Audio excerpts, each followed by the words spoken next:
महाराज जो यदुवंशी है ना, इनका परिवार बड़ा लंबा चौड़ा था। कितना बड़ा परिवार था, तो यहां पर यह चर्चा आई है कि 3,88,00,000 महाराज आचार्य थे, शिक्षक, टीचर, 3,88,00,000। और महाराज उग्रसेन के पास जो सेना थी, एक नील सेना थी। एक नील सेना विश्व में किसी के पास नहीं है। करोड़ों में नहीं पहुंच पाई है सेना अभी किसी देश की, करोड़ में नहीं पहुंची है। करोड़, 10 करोड़, अरब, 10 अरब, खरब, 10 खरब, फिर नील का नाम आता है। 56 करोड़ यदुवंशी है। भगवान श्री कृष्ण का यह चरित्र अत्यंत मनोरम है। अब 10वें स्कंद को पार करके एकादश स्कंद में पहुंचते हैं। पिंडारक क्षेत्र है द्वारकापुरी के समीप, समस्त ऋषिगण वहां विराजमान हैं। भगवान के पुत्रों में जो सांब है ना, ये जाम्बवती के पुत्र हैं, अत्यंत सुंदर है महाराज। भगवान श्री कृष्ण ने भगवान उमा महेश्वर को प्रसन्न करके 3 साल की तपश्चर्या के बाद इनको प्राप्त किया है। साड़ी और ब्लाउज पहन करके पहुंच जाते हैं तो स्त्रियां छिप जाती हैं लज्जा के मारे, इतने सुंदर हैं। इनको महाराज स्त्री बनाया मतलब साड़ी ब्लाउज पहनाया, पेट में तकिया उकिया बांध दिया और उन ऋषियों के सामने जो पिंडारक क्षेत्र में विराजमान है वहां पर लेकर पहुंच गए सब लड़के। दुर्वासा जी भी हैं उन्होंने। लड़कों ने कहा कि ये जो बहू है, इसके पेट से किसका जन्म होगा, ये हम लोग जानना चाहते हैं। आप बड़े बड़े तपस्वी हैं। ऋषियों से परिहास किया महाराज। दुर्वासा जी ने देखा, कहा कि हाँ, हम बता रहे हैं ना किसको जन्म देगी। अरे ये अपने पेट से ऐसी वस्तु को जन्म देगी जो तुम्हारे कुल का संहार कर देगी, ये कहा महाराज। वहां से आए, जब खोले तो तकिया तो थी नहीं, एक लोहे का मूसल निकला। उग्रसेन जी को आकर के बताए। उग्रसेन ने कहा कि इसको चूर्ण चूर्ण करके छोटे छोटे टुकड़े करके फेंक दो। फेंकवा दिया महाराज। भाई एरक नाम की घास बन करके हुआ है। भगवान श्री कृष्ण को नहीं बताया, डरते बहुत थे लड़के। वसुदेव जी के पास नारद जी पधारे और वसुदेव जी ने नारद जी को प्रणाम किया और कहा कि महाराज आप हमको कुछ तत्व का ज्ञान कराइए। वसुदेव जी ने कहा कि तत्व का बोध कराइए। तो नारद जी कह रहे हैं कि देखिए, जिस वर्ष में आप रह रहे हो ना, इसे भारतवर्ष कहते हैं। भारतवर्ष नाम पड़ा है ऋषभदेव के पुत्र भरत के नाम से, दुष्यंत पुत्र भरत के नाम से नहीं। ये बात मैं पहले भी कह चुका था। बृहद नारदीय पुराण, श्रीमद् भागवत महापुराण, विष्णु पुराण आदि में इसकी चर्चा है। अजनाभ वर्ष नाम था ऋषभदेव के पुत्र भरत के नाम से इस देश का नाम भारतवर्ष पड़ा। 9 योगीश्वरों की चर्चा हो रही है। महाराज जनक के दरबार यज्ञ स्थल में 9 योगीश्वर पधारे और ये महाराज जनक जो है, इनका नाम है निम। इन्होंने पूछा है कि आप लोग ये बताइए कि व्यक्ति निर्भयता, अभय कैसे प्राप्त कर सकता है। तो कवि नाम के जो योगीश्वर हैं उन्होंने कहा, मन्ये कुतश्चित् भयमाच्युतस्य पादाम्बुजोपासनमात्र नित्यम्। जो अभय प्राप्त करना चाहता हो उसे अभयदाता भगवान श्रीहरि की उपासना करनी चाहिए और मन वचन कर्म से जो भी कार्य होते हैं उनके फलों की इच्छा न करे। कर्म का फल भगवान की प्रीति है, प्रसन्नता है, ऐसा मान करके करे। और महाराज बताया कि पृथ्वी, जल, तेज, वायु, आकाश अथवा समस्त संसार भगवान का शरीर है, ऐसा मान करके नमस्कार करे। यत् किंच भूतम प्रणमे दनन्यः। इसके बाद राजा ने दूसरे योगीश्वर से प्रश्न किया। उनसे पूछा कि भगवत भक्त का लक्षण क्या है। उन्होंने बतलाया कि भगवान का नाम संकीर्तन करते हुए, भगवान की लीलाओं का श्रवण करते हुए जिसके शरीर से रोमांच हो, नेत्रों से अश्रुपात हो, वो भगवान का भक्त है। जो भगवान की भक्ति के सामने संसार की किसी भी वस्तु को महत्व न दे। लोग ऐसे होते ना संसार में, मंत्र जप कर रहे हैं और मंत्र जप कर रहे हैं, उसी समय कोई भक्त मिलने आ गया, किसी ने कहा बहुत बड़ा सेठ मिलने आया है, तुरंत माला समेट करके गोमुखी में रखा, तुरंत पहुंचे। ये नहीं होना चाहिए।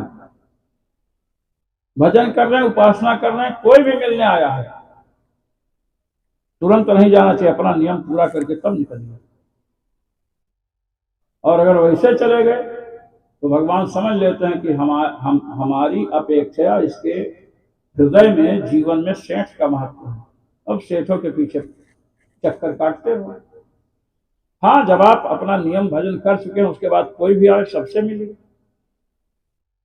ये नहीं कि बड़े बड़े लोग आ रहे हैं उनसे मिल रहे हैं, और जो बेचारे गरीब हैं, भक्त हैं, वो आए तो कहें समय ही नहीं, स्वामी जी को समय ही नहीं। ये नहीं होना चाहिए।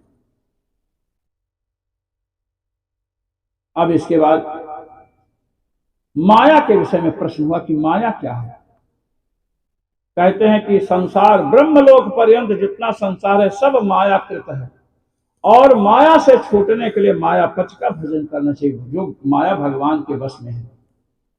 इस प्रकार एक ने पूछा कि महाराज, माया से छूटने के लिए भगवान का भजन करें तो भगवान के भजन की पद्धति का ज्ञान किससे होगा? कहीं गुरु से होगा। कि गुरु किसको बनाने कह रहे हैं?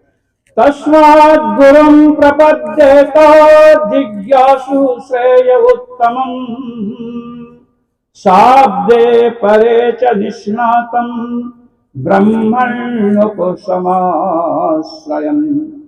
कहते गुरु बनाना है तो गुरु बनाइए, किंतु किसे बनाना चाहिए? कहते हैं शाब्दे परे च निष्णातम, शास्त्रों का ज्ञान होना चाहिए और भगवान में उसकी निष्ठा होनी चाहिए।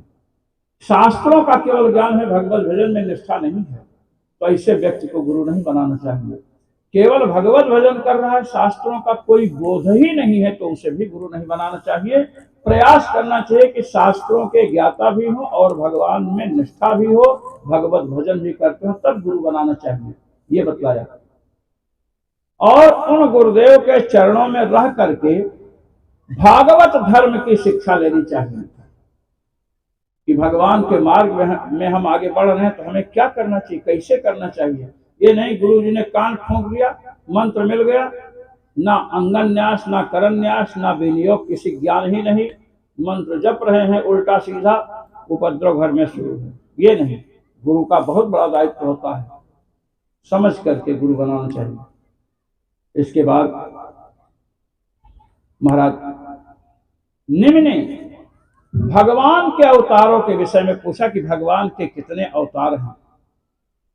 तो कहा भगवान के अवतार, भगवान के गुण ये अनंत हैं, भगवान के अनंत अवतार हैं। लगभग 24 अवतारों की गणना ऋषियों महर्षियों ने की है। इस प्रकार महाराज 8वें योगीश्वर जो हैं, उनसे प्रश्न किया निमि महाराज ने कि लोग भजन नहीं करते हैं संसार में रह करके। तो कहा कि नहीं करते हैं क्योंकि देह गेह में आसक्ति होती है, भजन नहीं करते हैं। भजन की ओर ये साधु महात्मा का ही दायित्व नहीं कि भजन की ओर उन्मुख करें। जो गांवों में, घरों में बड़े बूढ़े लोग रहते हैं, जिन्होंने अपने जीवन में बहुत कुछ अनुभव किया है और अब मृत्यु की ओर अग्रसर हो रहे हैं, जो वृद्ध हैं उनको समझना चाहिए कि अब कान के पास के बाल सफेद, मूछ दाढ़ी सफेद, कांख के बाल सफेद हो गए, आंखों से दिखना कम हो रहा है, तो समझना चाहिए कि निमंत्रण पर निमंत्रण आ रहे हैं। उन्हें घर के लोगों को, गांव के लोगों को पास में बिठा करके अपने ज्ञान से उन्हें उपकृत करना चाहिए, अपने अनुभवों से। संसार से वैराग्य करें, आत्मा का स्वरूप क्या है, परमात्मा का स्वरूप क्या है, बड़े बूढ़े जो बुजुर्ग लोग हैं इनका भी दायित्व है कि उसे करें, बताएं।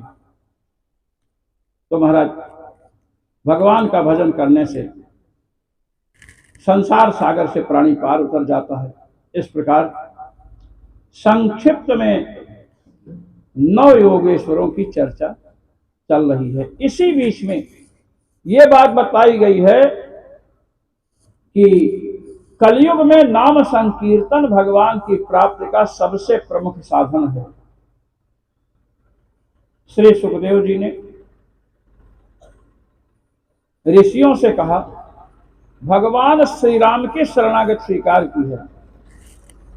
त्यक्त्वा सुदुस्त्यजसुरेप्सित राज्यलक्ष्मीं धर्मिष्ठ आर्यवचसा यदगादरण्यम् माया मृगं दैत्येप्सितमन्मभावत् वंदे मां पुरुषते चरणारविंदम।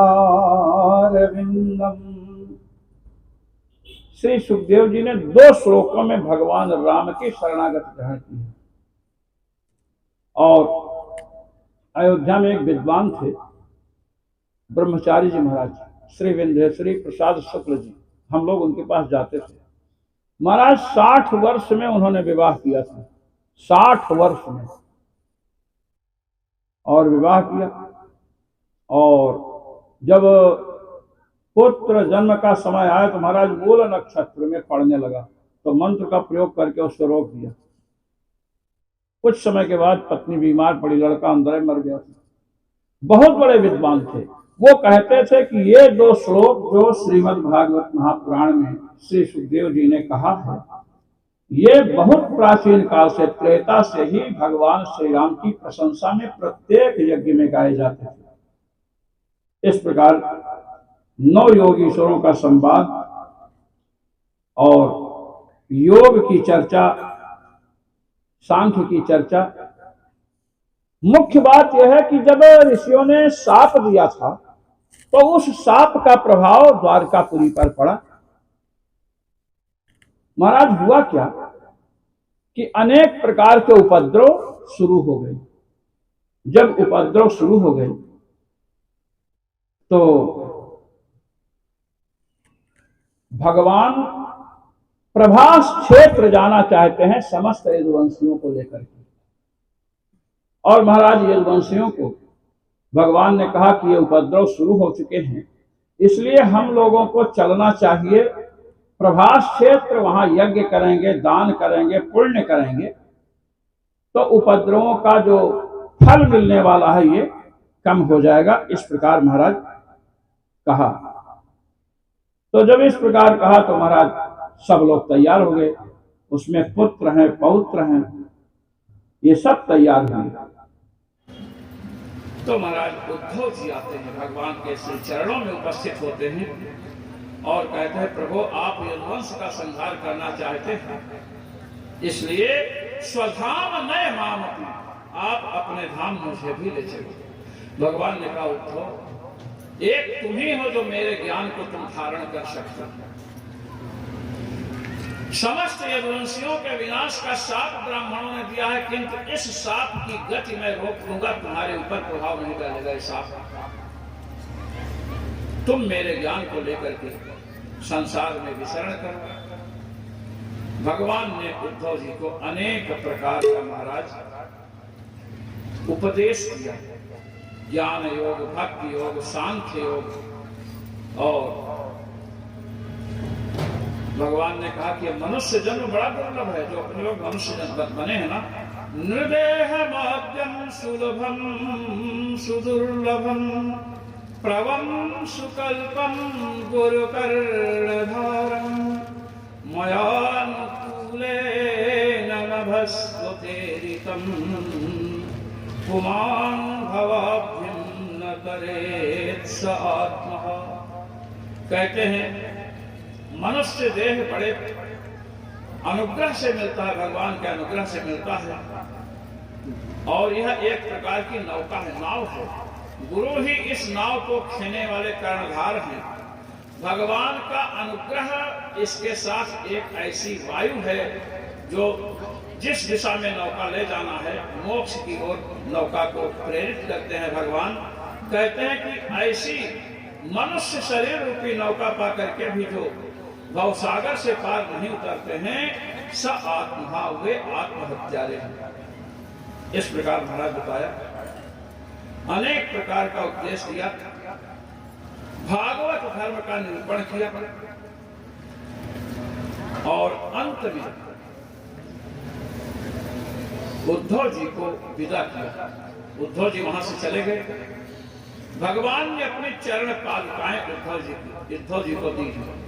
भगवान श्री राम की चरण पादुका श्री भरत जी प्राप्त किए थे। दूसरे हनुमान जी, इसलिए हनुमान जी के कवच में आता है श्री सीताराम पादुका धराए। और त्रेता में तो ये बात हुई, द्वापर में श्री उद्धव जी को भगवान ने चरण पादुकाएं दी हैं और उन चरण पादुकाओं को लेकर के भगवान के समीप से बड़े दुख से उद्धव जी जा रहे हैं। ये सब लोग प्रभास क्षेत्र पहुंचे। महाराज दान पुण्य हुआ, किंतु लोगों ने क्या किया कि वहां मदिरा पान किया। दान पुण्य करने के पश्चात मदिरा पान किया है। ततस्तस्मिन् महापानम पपुर्महेरेयकं मधु दिष्ट विभ्रंसित धियो यत्र वैर्भ्रस्यते मतिः। मदिरा पान किया, मैरेक नाम की मदिरा, और इससे हुआ क्या कि सबकी बुद्धि विकृत हो गई। और महाराज बुद्ध जब विकृत होती है तो विवाद होता है, सब में विवाद होने लगा, आपस में लड़ने लगे। भगवान श्री कृष्ण और बलराम जी ने लोगों को रोका तो महाराज नहीं माना। चाचा भतीजे को, भतीजा चाचा को, पिता पुत्र को, पुत्र पिता को अस्त्रों से मार पड़ा। ये ब्राह्मण का शाप है। भगवान श्री कृष्ण बलराम ने जब रोका तो इन्हीं पर आक्रमण कर दिया महाराज पुत्रों ने, तो ये लोग भी मारने लगे। अस्त्र शस्त्र सबके समाप्त हो गए, कुछ नहीं बचा। तो जो वहां पर एरक नाम की घास की मूसल से बनी थी, अब बताइए लोहे से घास उगती है? नहीं उगती है। ऋषियों का शाप है, लोहे के कण ही घास के रूप में महाराज बढ़ गए। अब उसी को पकड़ते हैं, हाथ से मारते हैं, वज्र जैसे लगती है, महाराज सब समाप्त हो गए। श्री बलराम जी ने समुद्र तट पर योग धारणा से अपने शरीर का त्याग किया और भगवान एक पीपल वृक्ष के नीचे अपने एक चरण को दूसरे घुटने पर रख करके विश्राम कर रहे हैं। दारुक को बुलाया और दारुक से कहा कि जा करके द्वारकापुरी में सबको सूचना दे दो और कह देना कि द्वारकापुरी को छोड़ करके लोग चले जाए, नहीं तो समुद्र डुबो देगा जब मैं नहीं जाऊंगा। दारुक बेचारा रोते रोते आया, क्या करें। भगवान श्री कृष्ण अपने एक घुटने पर दूसरे चरण को रखे हैं, चरण तलवे दिख रहे हैं। जरा नाम का एक पहलिया, उसने समझा कि ये हिरण का मुख है, उसने बाण का प्रहार किया। जो एरक घास थी उसी का एक टुकड़ा अपने बाण की नोक में लगा रखा। भगवान को लगा, जब समीप में आया तो महाराज रोने लगा, चरणों में गिरकर क्षमा मांगने लगा। भगवान ने कहा कोई बात नहीं, मेरी ही इच्छा से ऐसा हुआ। सब लोगों को यहाँ समाचार मिला और समाचार मिलने से वसुदेव जी ने, देवकी जी ने अपने महाराज प्राणों का परित्याग कर दिया। भगवान के गोलोक धाम का समय आया जाने का। अब महाराज ब्रह्मा जी, शंकर जी, देवराज इंद्र, समस्त देवता आए हैं वहां पर और भगवान का दर्शन कर रहे हैं। भगवान ने सबको देखा, सब पर दृष्टिपात किया। लोकाभिरामं स्वतनं धारणा ध्यान मंगलम योग धारणया ज्ञेया अदग्ध धामा विशत्स्वकम्। भगवान के कमनीय कलेवर दिव्य विग्रह का दर्शन लोगों ने किया। भगवान ने विचार किया कि हमारा श्री विग्रह सच्चिदानंद स्वरूप है, इसलिए एक स्वरूप से श्रीमद् भागवत महापुराण में प्रविष्ट हुए और दूसरे स्वरूप से भगवान ने नेत्र बंद कर लिया और महाराज अपने धाम चले गए। देवताओं ने वर्षा की पुष्पों की। इस प्रकार भगवान श्री कृष्ण के परधाम गमन की चर्चा। इसके बाद हम 12 स्कंध में प्रविष्ट होते हैं। जो इन चरित्रों को सुनता है उसके समग्र पाप नष्ट हो जाते हैं और भगवान के चरित्र से जो शिक्षा मिलती है उसे अपने जीवन में उतारना चाहिए। कलयुग के राजवंश का वर्णन है। कलयुग में कैसे कैसे राजा होंगे।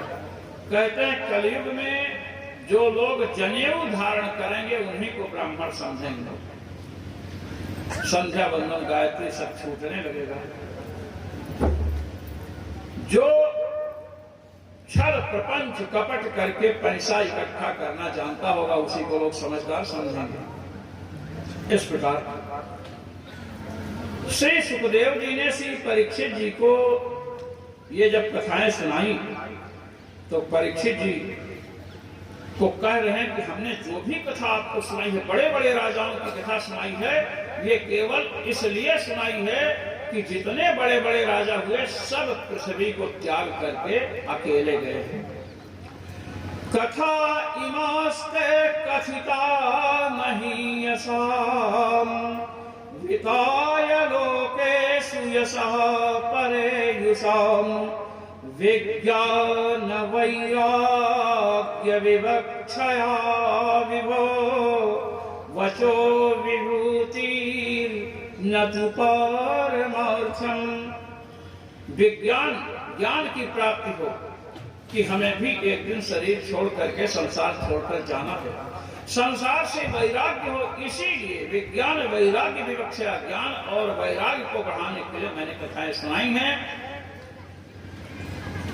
परमार्थता कुछ नहीं है और केवल भगवान के नाम का संकीर्तन, भगवान का गुणानुवाद भी जीवन का सार है। उसी में प्राणी को ध्यान देना चाहिए। इस प्रकार संकीर्तन की महिमा।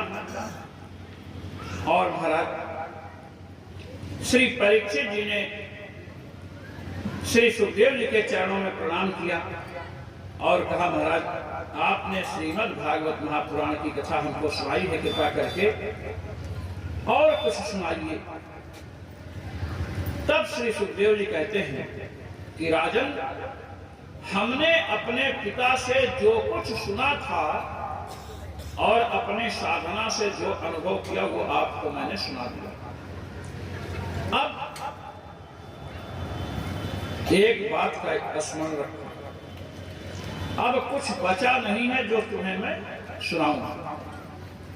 तब श्री परीक्षित जी ने कृतज्ञता व्यक्त की, अब मैं समस्त सिद्धियों को प्राप्त कर चुका हूं, आपका कृपा पात्र बन चुका हूं, क्योंकि आपने साक्षात श्रीमद् भागवत महापुराण के रूप में भागवत शास्त्र सुनाया। यहां पर श्री परीक्षित जी को श्री सुखदेव जी ने एक बात कही, त्वं तु राजन् मरिष्येते पशुबुद्धिमिमां जहि न जातः प्रागभूतोऽद्य देहवत्वं न नंस्यसि। महाराज आपने भागवत पुराण की कथा पूरी सुनी। अब यदि इतना कुछ सुनने के बाद भी आपके मन में आ रहा है कि मैं मर जाऊंगा, तो समझ लो कि आप में अभी पशु बुद्धि है। पशु बुद्धि का परित्याग करो। मैंने पहले भी संकेत आप लोगों को किया था कि भागवत महापुराण की कथा इसलिए सुने कि हमारे पाप नष्ट हो जाएंगे, तो ये भागवत का एक प्रकार से अपराध होगा। पाप तो नष्ट होना ही है। भोजन जब आप करते हैं तो भूख तो स्वतः मिटती है। भोजन करेंगे तो भूख शांत होगी ना, सुधा शांत होती है, किंतु स्वाद आता है, आपकी शक्ति बढ़ती है। तो इस बात को समझना चाहिए। इसी प्रकार श्री परीक्षित जी को कहा कि तुम मरोगे, ये पशु बुद्धि इसका त्याग कर, तुम शरीर नहीं हो परीक्षित, शरीर से भिन्न हो। मैंने एक दिन इस पर बहुत विस्तृत व्याख्यान किया था। तो इस प्रकार जब कहा तो श्री परीक्षित जी ने कहा कि प्रभु आपने भागवत सुनाया, मैं आपका कृतज्ञ हूँ। अब आप आज्ञा दीजिए कि जो भागवत हमने सुनी है परमात्मा में अपना चित्त एकाग्र करें। ये कहा। तो श्री परीक्षित जी को महाराज आज्ञा दी और सुखदेव जी वहां से विदा होना चाहते। ये सुखदेव जी की विदाई का है। सुखदेव जी की विदाई होती तो आरती होती, लेकिन आप लोग ये समझ लें, मन में आरती कर लीजिए, समझे कि नहीं। बाद में जब आरती करवाइएगा तो सुखदेव जी की आरती अवश्य करवाइएगा। सुखदेव जी की आरती जगाम भिक्षुभि साकम नरदेवेन पूजिता। अन्य अनेक जो महात्मा थे उनके साथ श्री सुखदेव जी पदार्पण किए। बोलिए श्री शुकाचार्य जी महाराज की जय। सुखदेव जी गए। अब श्री परीक्षित जी महाराज भगवान का ध्यान कर रहे हैं। इधर तक्षक नाग चला परीक्षित जी को डसने के लिए। उधर से कश्यप नाम के एक ब्राह्मण है जो परीक्षित जी को बचाने के लिए आ रहे हैं। तक्षक नाग और कश्यप दोनों मिले। तक्षक नाग ने पूछा, आप कौन हो? हम कश्यप ब्राह्मण। कहाँ जा रहे हो? परीक्षित जी को जीवित करेंगे। तक्षक डसेगा, मैं जीवित कर दूंगा। तो तक्षक नाग ने कहा कि तक्षक कोई साधारण सांप नहीं है कि मंत्र फूंके और ठीक हो गया। तक्षक नाग अत्यंत उग्र सर्प है, भयंकर सर्प है। उसी की विषाग्नि से बड़े बड़े लोग जल जाते हैं।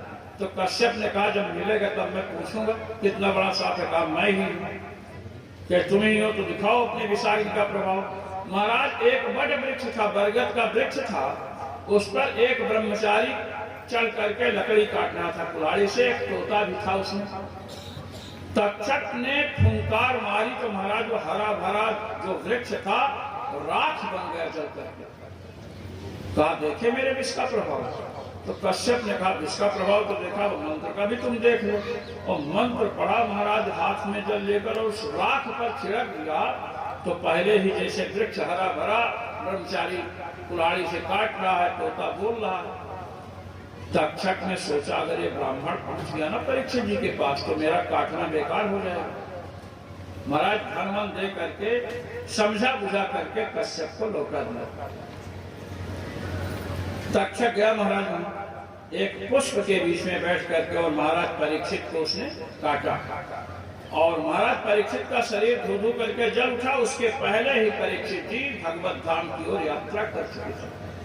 जनमेजय जी को पता चला तो महाराज सर्प सत्र का अनुष्ठान किया। अब जितने सांप हैं, बड़े बड़े सांप यज्ञ कुंड में आकर गिरते हैं।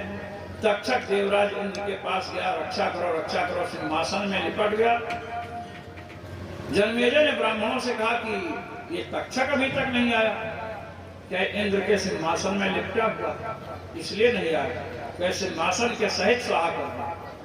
अब महाराज वेद मंत्रों का उच्चारण हुआ, सिंहासन हिला। अंत में आस्तिक नाम के ऋषि आते हैं। श्रीमद् भागवत महापुराण में आया है कि देवगुरु बृहस्पति आकर के यज्ञ को बंद करवाते हैं। श्री महाभारत के अनुसार आस्तिक नाम के ऋषि आते हैं और उन्होंने सर्प सत्र को बंद करवाया। जनमेजय को समझाया कि महाराज, कोई सर्प के काटने से मरता है, कोई बिच्छू के डंक मारने से, कोई रोग से मरता है, कोई किसी प्रकार मरता है। सब प्रारब्ध का खेल है।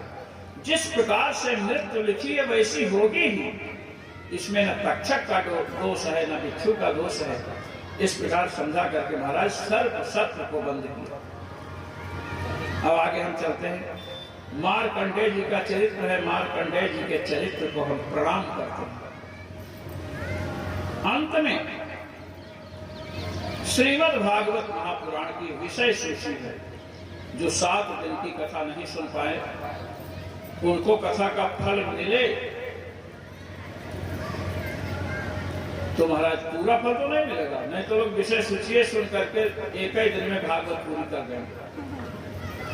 हमारे यहाँ बताया गया पूर्णाहुति के विषय में, पूर्णाहुत्या सर्वान् कामान् अवाप्नोति। ये मीमांसा का विषय है। ये भागवत वक्ताओं का विषय नहीं, मीमांसा का विषय है। जो अपने पूर्णाहुति करते हैं ना, आप लोग भी इत्यादि हवन करवाते हैं, पूर्णाहुति करते हैं, नारियल और क्या क्या सब करते हैं, कहीं पीठ कहीं कुछ। तो कहा पूर्णाहुति से ही संपूर्ण कामनाओं को प्राप्त कर सकता है, संपूर्ण फलों को प्राप्त कर सकता है। तो विचार किया विद्वानों ने कि पूर्णाहुति से ही जब प्राप्त कर सकता है तो उसके पहले के जितने कर्म है सब बंद कर दीजिए। तब कहा कि ये वाक्य अर्थवाद है, प्रशंसा परक है कि सब कुछ करने के बाद पूर्णाहुति नहीं करेंगे तो न्यूनता रह जाएगी, पूर्णाहुति से सब फल प्राप्त नहीं होता। ऐसे ही विषय सूची सुनने से जो लोग कथा सुनना चाहते हैं, समय नहीं मिल पाए, कहीं बाहर या कथा में देर से पहुंचे, किसी कारण भाई सबके अनेक कार्य देर सवेर पहुंचते हैं, तो वो पूर्णाहुति जब ये क्या नाम है विषय सूची सुनते हैं तो उनको पता चल जाता है इसके बाद ये कथा थी, ये कथा थी, ये कथा हम नहीं सुन पाए, ये कथा छूट गई, तो उनको उसका फल मिलता है। देखिए प्रथम स्कंद जो भगवान का श्री चरण बतलाया गया था, इसमें भक्ति और इसको स्थिर करने का उपाय, ज्ञान और वैराग्य को प्राप्त करने का साधन ये है। नारद जी का भगवान व्यास का संवाद ये प्रथम स्कंद में है, और परीक्षित जी को श्रृंगी ऋषि का साथ प्रथम स्कंद में मिला है, ये वर्णन है। द्वितीय स्कंद में आएंगे, द्वितीय स्कंद भगवान का घुटना ना हो, घुटना गड़बड़ हो जाए तो चलना फिरना मुश्किल पड़ जाता है। द्वितीय स्कंद में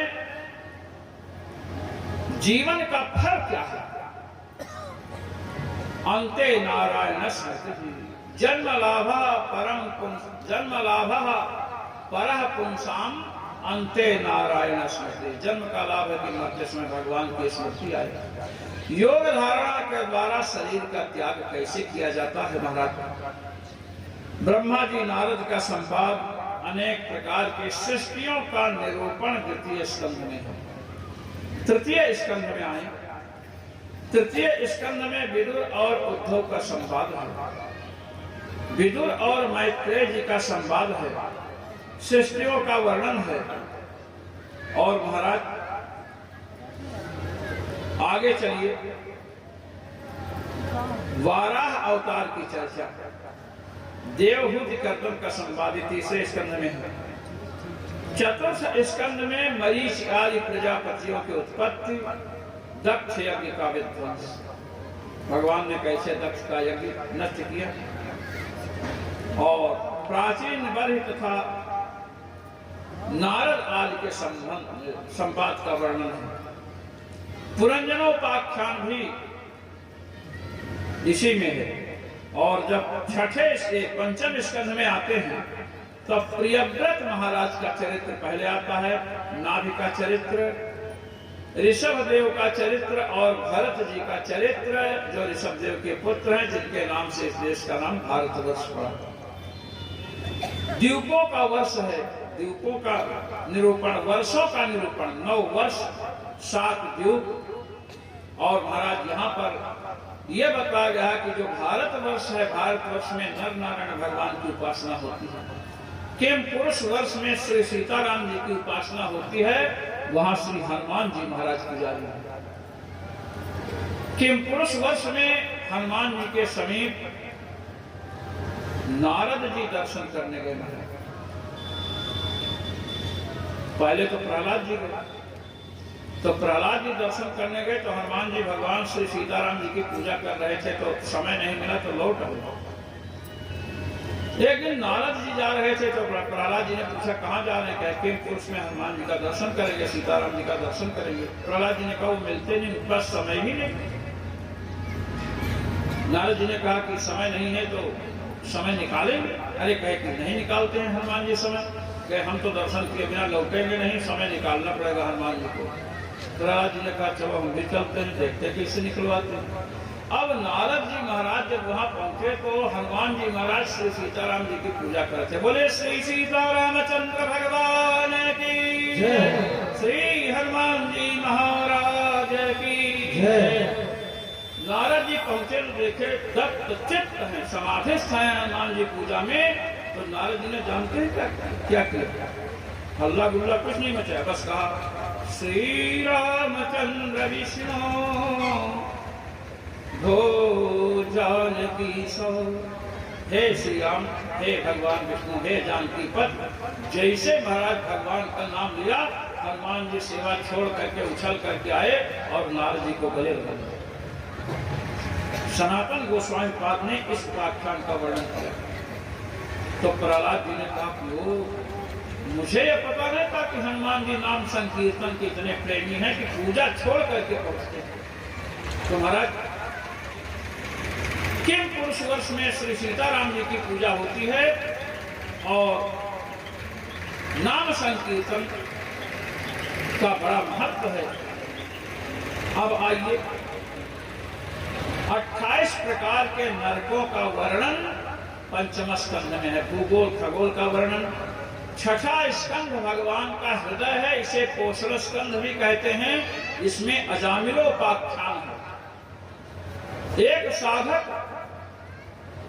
जो अपने वेद रूपी ज्ञान से, अपने आचार विचार से समाज को मार्गदर्शन देता था, वह प्रारब्ध वशात पतित हो जाता है और उस साधक का उद्धार भगवान के नामाभास से होता है। नाम से नहीं, केवल नाम तो पुत्र का ले रहा है, नारायण पुत्र का नाम है, उससे यमदूतों से रक्षा हुई। छठे स्कंध से यह बताया गया कि भगवान के नामाभास से जब हम यमपाश से बच सकते हैं, यदि हम समय निकाल करके प्रेम से भगवान का नाम जप करें तो यमराज हमारा बाल भी बाका नहीं कर सकता। ये बात छठे स्कंध से बताई गई। सप्तम स्कंध में जब हम चलते हैं, यह ऊते स्कंध है। हिरण्यकश्यप के पुत्र प्रहलाद का इसमें चरित्र वर्णन है। इस स्कंध से बताया गया कि जो भगवान के भक्तों का, महापुरुषों का अपराध करते हैं, वे भगवान के विरोधी हो जाते हैं, भगवान से द्वेष भावना करने लगते हैं। जैसे जय विजय ने संकालिकों का अपमान किया तो महाराज भगवान के पार्षद होते हुए भी भगवान के विरोधी हो गए। हिरण्याक्ष हिरण्यकश्यप बने, विरोध किए। रावण कुंभकर्ण बने, विरोध किए। शिशुपाल दंतवक्त बने, विरोध किए। इसलिए भगवान के भक्तों के प्रति विरुद्ध आचरण नहीं करना चाहिए। और प्रहलाद जी पर नारद जी की कृपा हुई तो हिरण्यकश्यप के वीर से उत्पन्न होने पर भी भगवान के भक्त हो गए। इसके बाद हम अष्टम स्कंध में आते हैं। उसमें गजेंद्र मोक्ष का वर्णन है। गजेंद्र पशु है। यह बताया गया कि चाहे पशु हो, चाहे पक्षी हो, चाहे मनुष्य हो, चाहे देवता हो, किसी भी योनि में रहने वाला प्राणी हो, यदि भगवान की शरण में जाता है तो भगवान उसकी रक्षा करते हैं। दूसरी बात, गजेंद्र से पहले भगवान ने उसका चरण पकड़ने वाले ग्राह की रक्षा की है, ग्राह को अपने धाम भेजा है। इससे यह शिक्षा दी गई कि यदि भक्तों का चरण कोई पकड़ता है तो उसका उद्धार भक्त के उद्धार से पहले होता है। यह अष्टम स्कंध। नवम स्कंध में राजवंशों का वर्णन है। सूर्यवंश, चंद्रवंश और महाराज अम्बरीश जी का चरित्र है, भगवान श्री राम का चरित्र है, चंद्रवंश इत्यादि का वर्णन, और अंत में यदुवंश का विस्तार है। जब 10वां स्कंध में हम आते हैं, ये आश्रय स्कंध है। इसमें महाराज अनेक प्रकार से भगवान के अवतार का वर्णन। सबसे पहले श्री कृष्णावतार, भगवान की विविध लीलाओं का वर्णन है। गोपी गीत, गोवर्धन धारण, कालिय नाग को भगवान ने कैसे नाथा, कैसे रास लीला की, ये सब जितने चरित्र हैं भगवान के सब 10वें स्कंध में है। भगवान द्वारकापुरी को कैसे बसाए और महाराज सुदामा जी का सम्मान भगवान ने कैसे किया। भगवान की द्वारिका में एक नील सेना थी, 3,88,00,000 महाराज शिक्षक थे। अब आप समझो कि शिक्षा कितनी उन्नत थी और सैन्य शक्ति कितनी बलवती थी। 11वें स्कंध में यदुवंश को ऋषियों से शाप कैसे मिला है महाराज, और वसुदेव जी को नारद जी के द्वारा तत्व ज्ञान मिला, महाराज निमि को 9 योगीश्वरों के द्वारा तत्व ज्ञान मिला। और इसमें एक कथा मुझे करनी थी लेकिन बहुत समय हो गया। दत्तात्रेय जी के 24 गुरुओं की चर्चा यहाँ है। दत्तात्रेय जी के 24 गुरु, जैसे भूमि है, जल है, अग्नि है, इन सबसे उन्होंने शिक्षा ली। भूमि से शिक्षा ली। भूमि पर आप गड्ढा खोदते हैं ना, भूमि कुछ कहती है नहीं। साधक के ऊपर कोई कितना ही व्यंग आक्षेप क्यों न करे, साधक को चुप रहना चाहिए। जल में कोई वस्तु आकर मिलती है फिर बह जाती है, जल निर्मल रहता है। और ये एक जगह जल रुक गया तो जल में बैक्टीरिया फैलते हैं ना। साधक एक ही जगह रुक जाए, हमेशा वहीं रहना शुरू करे तो उसमें दोष आ सकते हैं। अग्नि में कुछ भी पड़े सबको जलाकर भस्म कर देती है। ऐसे ही साधक के पास कोई दोष आवे तो उसको नष्ट कर देता है। हिरण महाराज संगीत सुनकर के फंस जाता है। साधक को फिल्मी गीत नहीं सुनना चाहिए। हाथी को देखे महाराज, हाथी को फंसाते हैं, दूसरे हाथी को गड्ढे में, मैंने नीचे गड्ढा खोद दिया, ऊपर से घास फूस और लकड़ी का हाथी बना दिया, हाथी फंस जाता है। स्पर्श सुख के कारण साधक को स्पर्श सुख से बचना चाहिए। और आप देखिए मधुमक्खी को आपने देखा, मधुमक्खियां मधु एकत्र करती हैं और दूसरा ही आकर के ले जाता है। इसलिए संग्रह तो करो, किंतु संग्रह करते हुए जब नोट की गड्डी आवे ना तो नीचे वाली खिसकाते भी रहो, नहीं तो उसको चूहे खा जाएंगे। आजकल तो बड़ी व्यवस्था। महाराज हमने लोहार से शिक्षा ली। यदु जी को कह रहे हैं अपने दत्तात्रेय भगवान की, आपने कैसे शिक्षा ली? हमने ये शिक्षा ली कि वो बाण बना रहा था, सेना निकल गई और पता ही नहीं चला। इसी प्रकार साधक को इधर उधर लोग चिल्लाते रहे, अपनी साधना में लीन रहना चाहिए। हमने एक वेश्या को भी गुरु बनाया। ये क्या नाम दत्तात्रेय जी कहते हैं, क्या वेश्या बन ठन करके महाराज पुरुषों की प्रतीक्षा कर रही थी, और जब 12 बज गया कोई नहीं आया तो उसने कहा अरे सब बेकार है। इति संचिन्त्य कांतासाम सुखम सुस्वाप पिंगला, सुख से सो गए। इसलिए अधिक आशा नहीं लगानी चाहिए लोगों से, ये शिक्षा ली। इस प्रकार हमने अनेक प्रकार के अजगर से शिक्षा ली।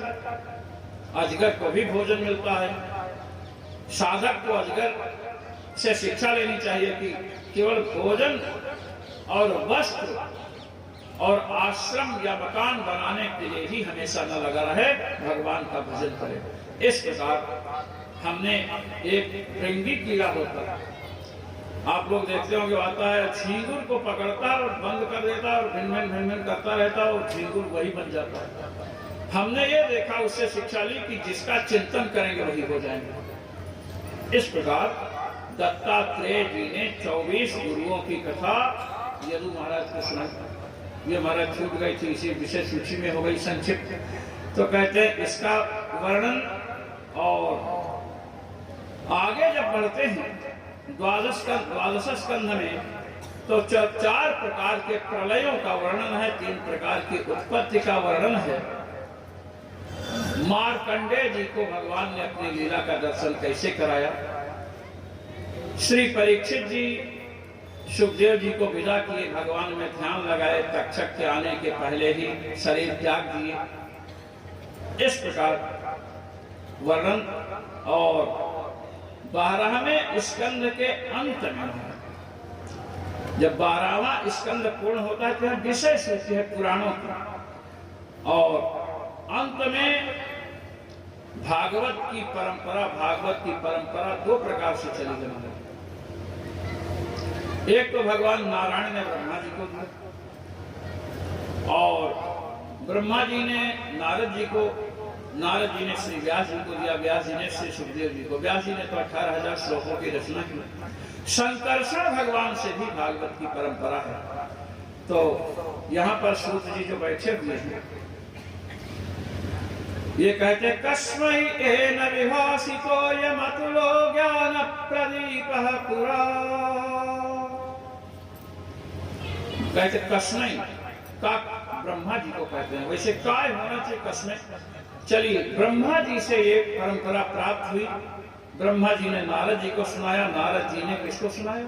व्यास जी को, और व्यास जी ने श्री सुखदेव जी को सुनाया।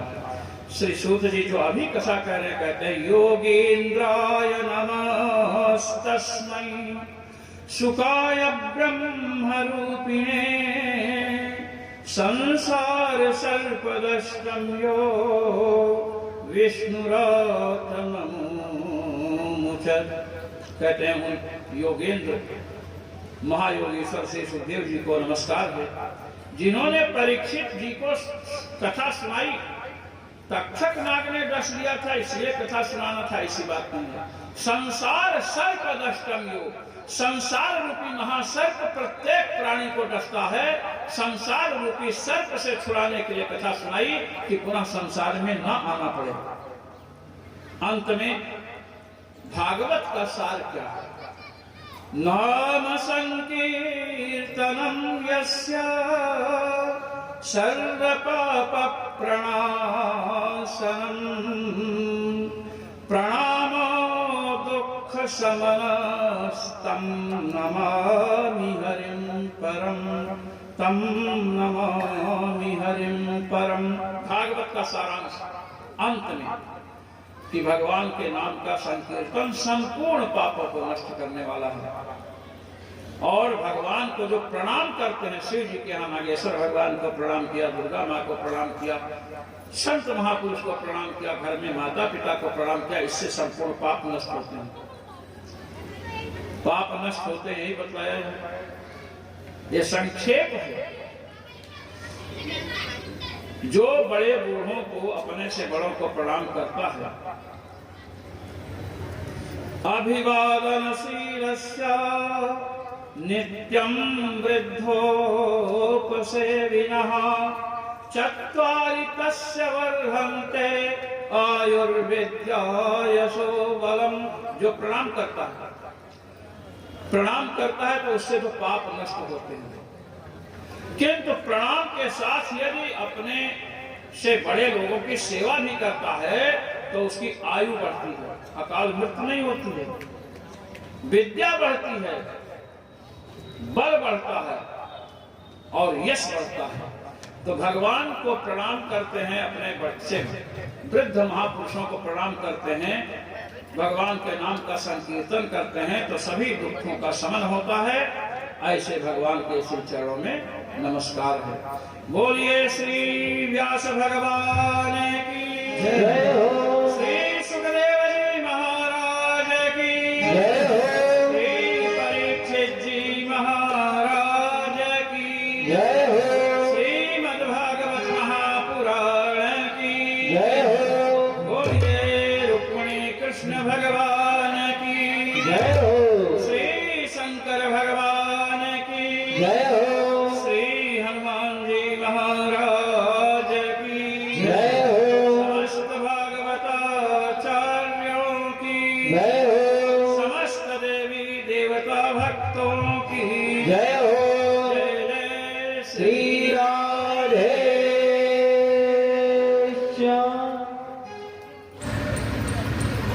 भगवान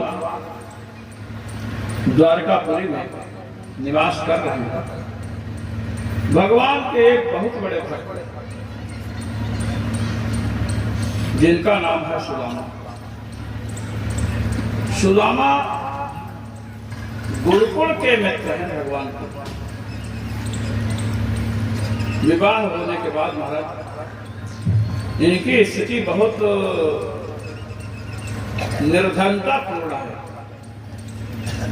भिक्षा मांग करके लाते हैं और पति पत्नी भिक्षा के अनुसार, भिक्षा के आधार पर ही जीवन व्यतीत करते हैं। भगवान ने सोचा कि मेरे भक्त सुदामा हैं, लोभ तो इन्हें छू भी नहीं गया, लोभ ही नहीं थे महाराज। कुछ लोग कहते हैं कि सुदामा जी ने महाराज गुरुकुल में चना वना चुरा लिया था। ये सब मनगढ़ंत बातें हैं, जो कहते हैं वही चुराए मिल। सुदामा जी चना वना कुछ नहीं चुराए थे। ब्राह्मण का जो तप है, तपस्या है महाराज, बड़ी विचित्र होती है। अपमानात् तपोवृद्धि, सम्मानात् तपः क्षयः, अर्चितो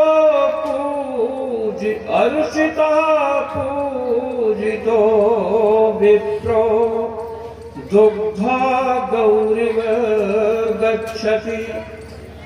कहते हैं ब्राह्मण का यदि अपमान हो गया तो समझो उसके तपस्या में वृद्धि होगी, और ब्राह्मण का बहुत अधिक सम्मान हो रहा है तो समझो तपस्या नष्ट हो रही है। कैसे? कहते हैं जिस ब्राह्मण की बहुत पूजा होती है, अर्चना होती है, वह दूही हुई गाय के समान हो जाता है। गाय का दूध दो लिया, उसके पास क्या बचा? इसीलिए ब्राह्मण को कहा गया है कि जिसकी जितनी अधिक पूजा प्रतिष्ठा हो उसे उतनी ही अधिक साधना करनी चाहिए। गायत्री जप, भगवान के मंत्रों का जप। और नहीं तो महाराज दूसरे प्रण लेकर चले गए, खाली बैठे हैं, कोई कितना भी प्रणाम क्यों ना करे, जब आप पे तप ही नहीं है तो लाभ कैसे हो? इसलिए लोगों का कल्याण ब्राह्मण के द्वारा तब होता है जब ब्राह्मण में तपस्या हो, ब्रह्मतेज हो। श्राद्ध के विषय में बताया गया है, जब श्राद्ध करते हैं ना अपने लोग, तो श्राद्ध में ऐसे ब्राह्मण को बुलाकर नहीं खिलाना चाहिए। संध्या गायत्री करते हो, संध्या में करता हूं तो कम से कम गायत्री तो जपते हो। ऐसे ब्राह्मण को बुला करके श्राद्ध में यदि भोजन कराया जाए तो पितर लोग बड़े प्रसन्न होते हैं। अब तो महाराज संध्या गायत्री वाले क्या जनेऊ तक नहीं पहनते ब्राह्मण, जनेऊ हो गया उठा करके ताखा में रख दिया, ये है। और उसके बाद चाहते हैं कि हमारा सम्मान हो। ब्राह्मण का सम्मान उसकी तपस्या से होता है, क्षत्रिय का सम्मान उसके भुजदंडों की शक्ति से होता है, बलिया का सम्मान उसके धन से होता है, और शूद्र का सम्मान उसकी अवस्था से होता है। 80 वर्ष का शूद्र हो जाए तो सम्मान का पात्र होता है। तो महाराज सुदामा जी अत्यंत पवित्र जीवन व्यतीत कर रहे हैं। महाराज भिक्षा उतनी ही मांगते हैं जिससे जीवन का निर्वाह हो जाए। भगवान ने विचार किया कि सुदामा जी ऐसे जीवन का निर्वाह करते हैं तो हमारे लक्ष्मीपति होने को धिक्कार है। भगवान भिक्षुक का वेश धारण करके सुदामा जी के वहां पहुंचे। जब भिक्षुक बन करके वहां गए भिक्षा मांगे तो सुदामा जी की पत्नी निकली, भवति भिक्षाम दे, भिक्षा दीजिए। वो निकली और कहीं कि लगता है तुम नकली भिक्षुक हो, यही बोली पत्नी, तुम नकली भिक्षुक हो। तो भगवान थोड़ा शक पकाए कि इसको कैसे पता चला कि मैं नकली भिक्षुक हूँ, है तो नकली हूँ। कहे देवी आप कैसे कह सकते हैं कि मैं नकली भिक्षुक हूँ? कहे भिक्षुकों का एक नियम है जो तुम्हें पता ही नहीं। कहे क्या?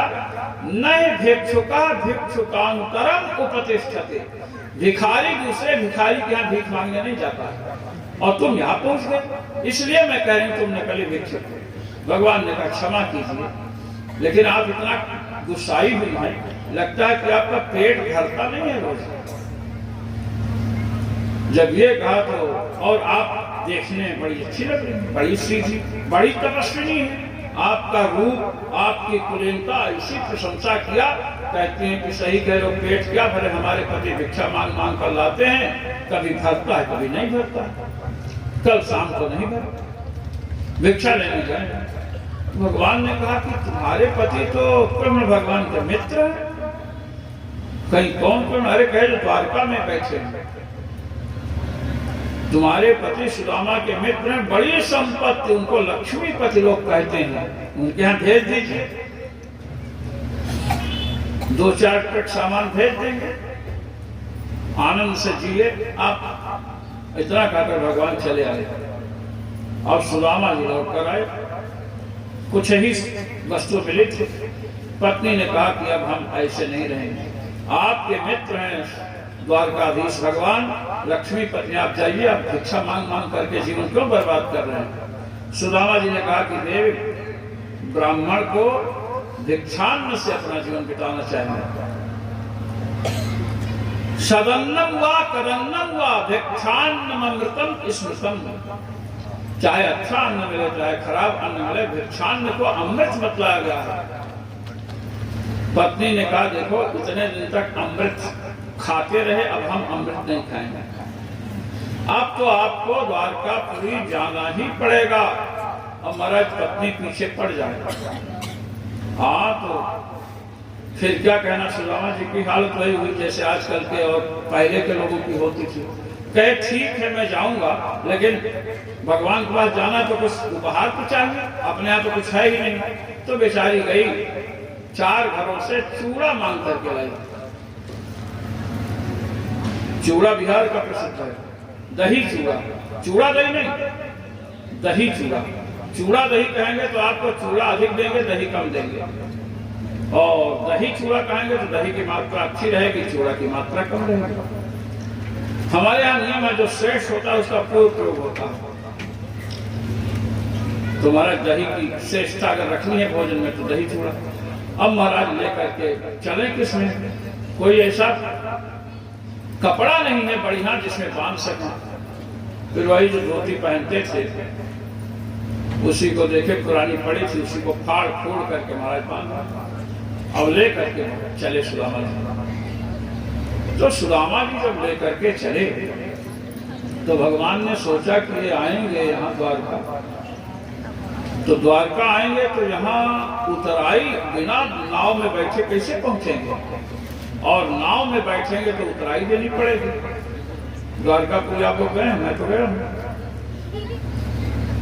ऐसी ऐसी नौकाएं जाती हैं महाराज, मैं गया, बड़ा आनंद आता है।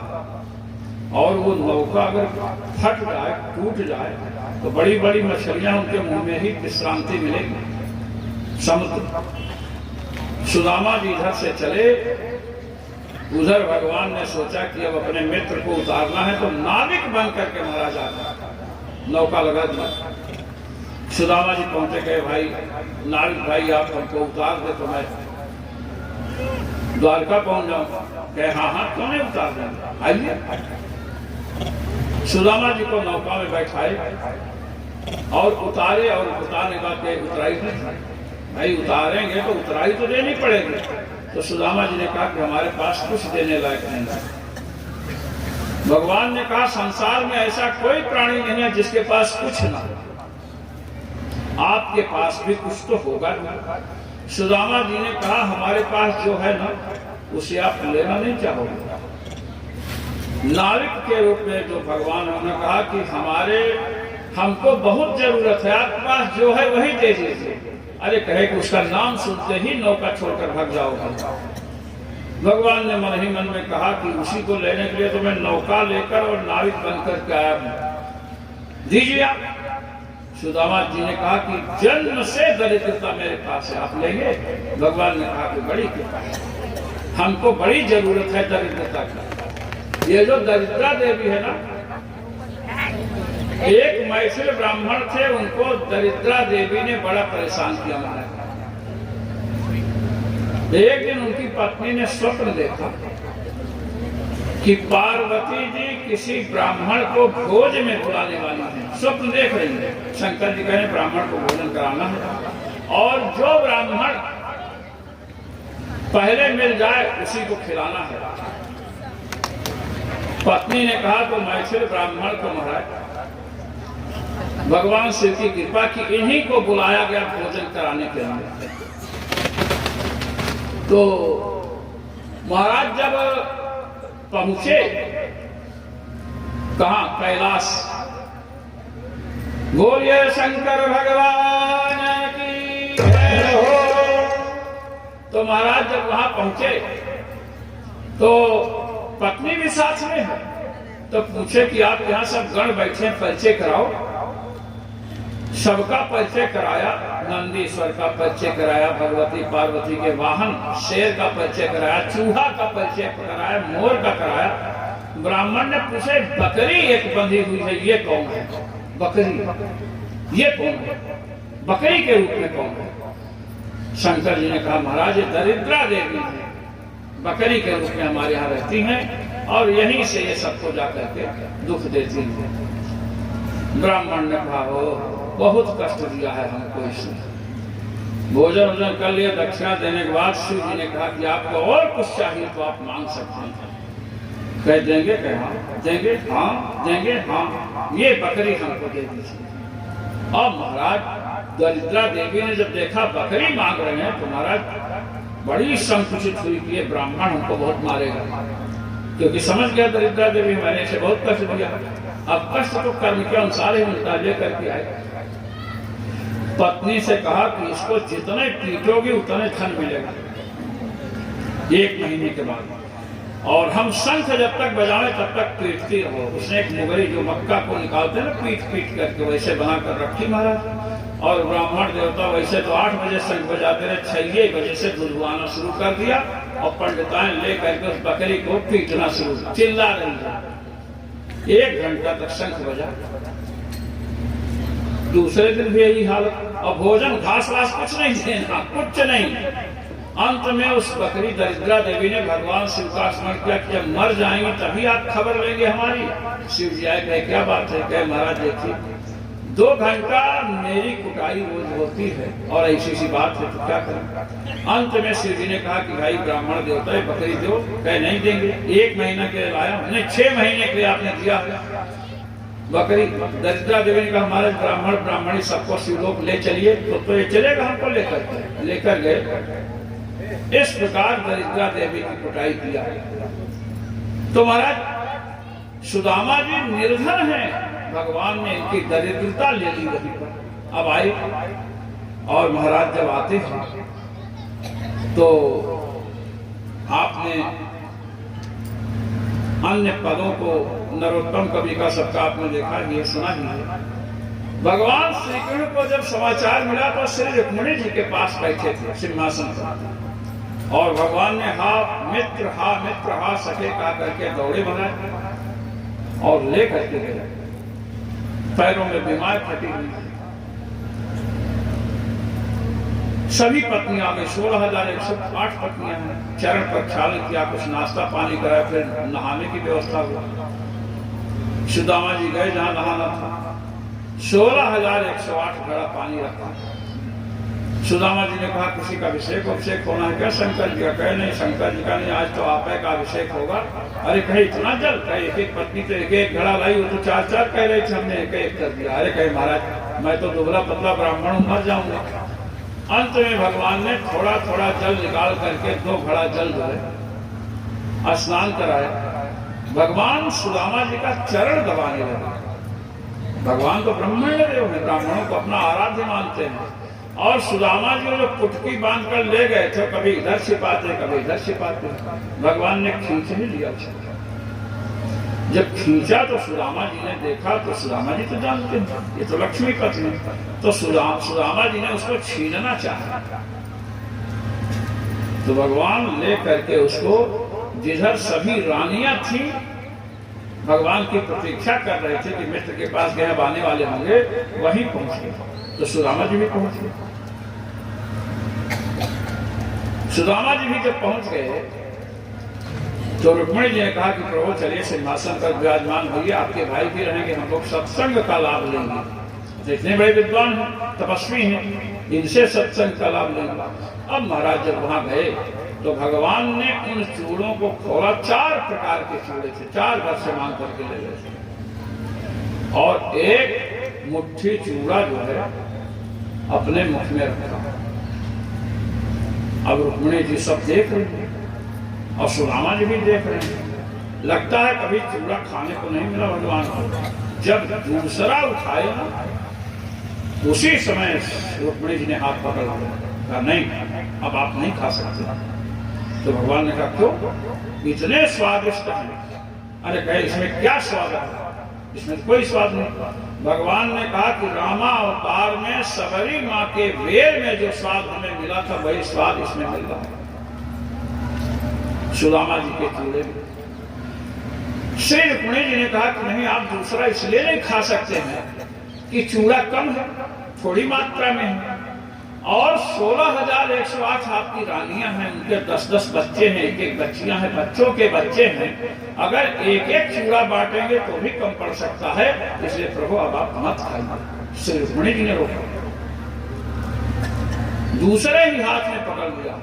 कुछ लोग कहते हैं तीसरे हाथ में पकड़ा, दूसरे हाथ में चलते हैं, और कहे कि एक ही मुट्ठी चूड़ा खाकर आपके द्वारा सब कुछ व्यक्ति प्राप्त कर सकता है। सुदामा जी महाराज वहां कई जगह भगवान सेवा कर रहे हैं, और महाराज एक दिन क्या हुआ कि सुदामा जी वहां से विदाई मांगते, कहते महाराज हम यहाँ से चलना चाहते हैं, क्योंकि बहुत दिन आपके पास रहे। तो महाराज भगवान ने कहा चलिए आपको हम भेज आते हैं। देखिए हमने जो बात कही थी, ये रास लीला वाले क्या करते हैं कि 2 मुट्ठी भगवान खा लेते हैं, तीसरे में श्री जी हाथ पकड़ती है, ऐसा दिखाते हैं। और यहाँ पर आया है सकट जग्ध्वा द्वितीयाम जग्धुमाददे, एक मुट्ठी खा लिया, जैसे दूसरा खाना चाहे उस पकड़ लिया। भगवान ने सुदामा जी से कहा कि हम दोनों मित्र थे, गुरुकुल में रहते थे, और आज आपका दर्शन हुआ। श्री सुदामा जी को भगवान ने एक बात बताई, आचार्य माम बिजानियात नाव मन्नेत करे से, आचार्य को मेरा ही स्वरूप समझना चाहिए, शिक्षक गुरु को अपमान नहीं करना चाहिए। और जब वहां से चले तो महाराज फूटी कौड़ी भी भगवान ने नहीं दिया। और सुदामा जी ने संकल्प ही नहीं किया मन में कि इनसे कुछ मांगो। जैसे भगवान लक्ष्मीपति हैं, तो सुदामा जी लक्ष्मी जी की जो बड़ी बहन है दरिद्रा, उनके पति हैं, दरिद्रा कहते हैं क्वाहम दरिद्र पापियान क्वा कृष्ण श्रीनिकेतन, कहा मैं दरिद्र हूं, पापी हूं। अब दरिद्र तो थे ही महाराज, किंतु पापी नहीं थे। जो बड़े बड़े भगवान के भक्त होते हैं, जब भगवान की स्तुति करते हैं तो अपने में नैचा अनुसंधान करते हैं, अपने को बहुत नीच समझते हैं। सूरदास जी महाराज कहते हैं मोशन कौन कुटिल खल काम, ऐसे ऐसे गोस्वामी जी कहते हैं।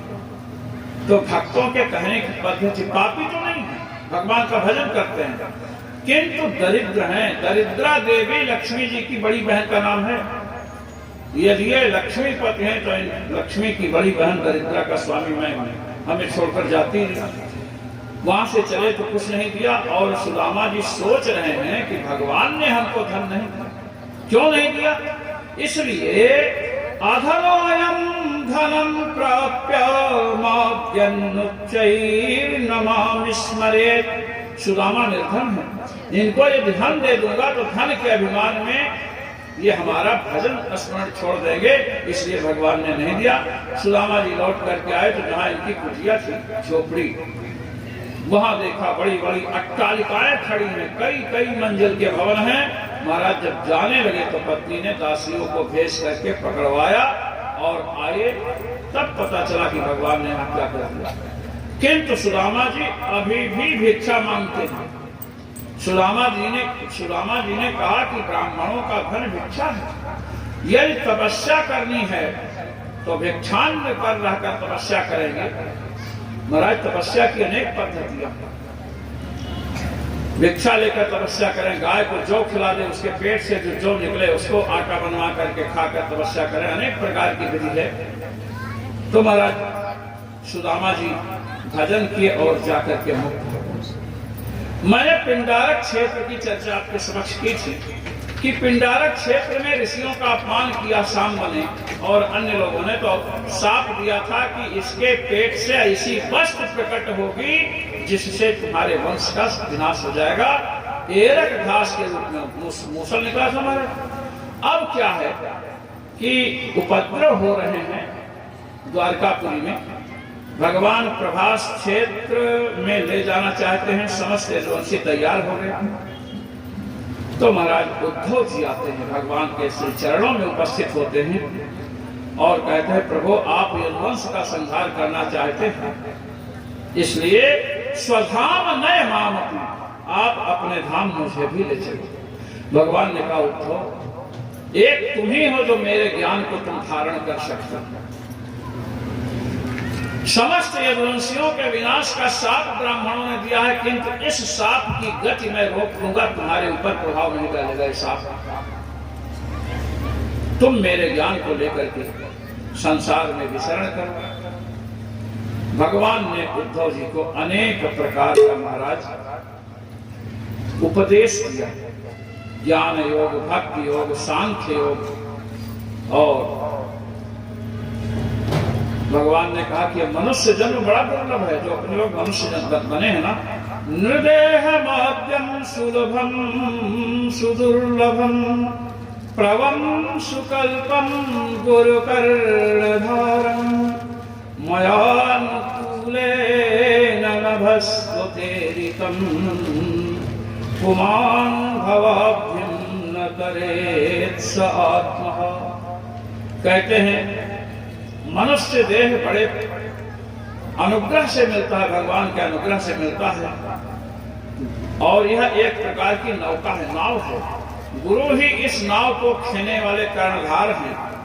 भगवान का अनुग्रह इसके साथ एक ऐसी वायु है जो जिस दिशा में नौका ले जाना है मोक्ष की ओर नौका को प्रेरित करते हैं। भगवान कहते हैं कि ऐसी मनुष्य शरीर रूपी नौका पा करके भी जो भवसागर से पार नहीं उतरते हैं, स आत्मा वे आत्महत्यारे हैं। इस प्रकार महाराज बताया, अनेक प्रकार का उपदेश दिया, भागवत धर्म का निरूपण किया, और अंत में उद्धव जी को विदा किया। उद्धव जी वहां से चले गए। भगवान ने अपनी चरण पादुकाएं उद्धव जी को दी। भगवान श्री राम की चरण पादुका श्री भरत जी प्राप्त किए थे, दूसरे हनुमान जी। इसलिए हनुमान जी के कवच में आता है श्री सीताराम पादुका धराए। और त्रेता में तो ये बात हुई, द्वापर में श्री उद्धव जी को भगवान ने चरण पादुकाएं दी हैं, और उन चरण पादुकाओं को लेकर के भगवान के समीप से बड़े दुख से उद्धव जी जा रहे हैं।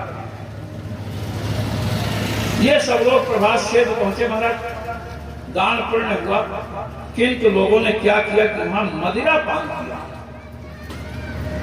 दान पुण्य करने के पश्चात मदिरा पान किया है। ततस्तस्मिन् महापानम पपुर्महेरेयकं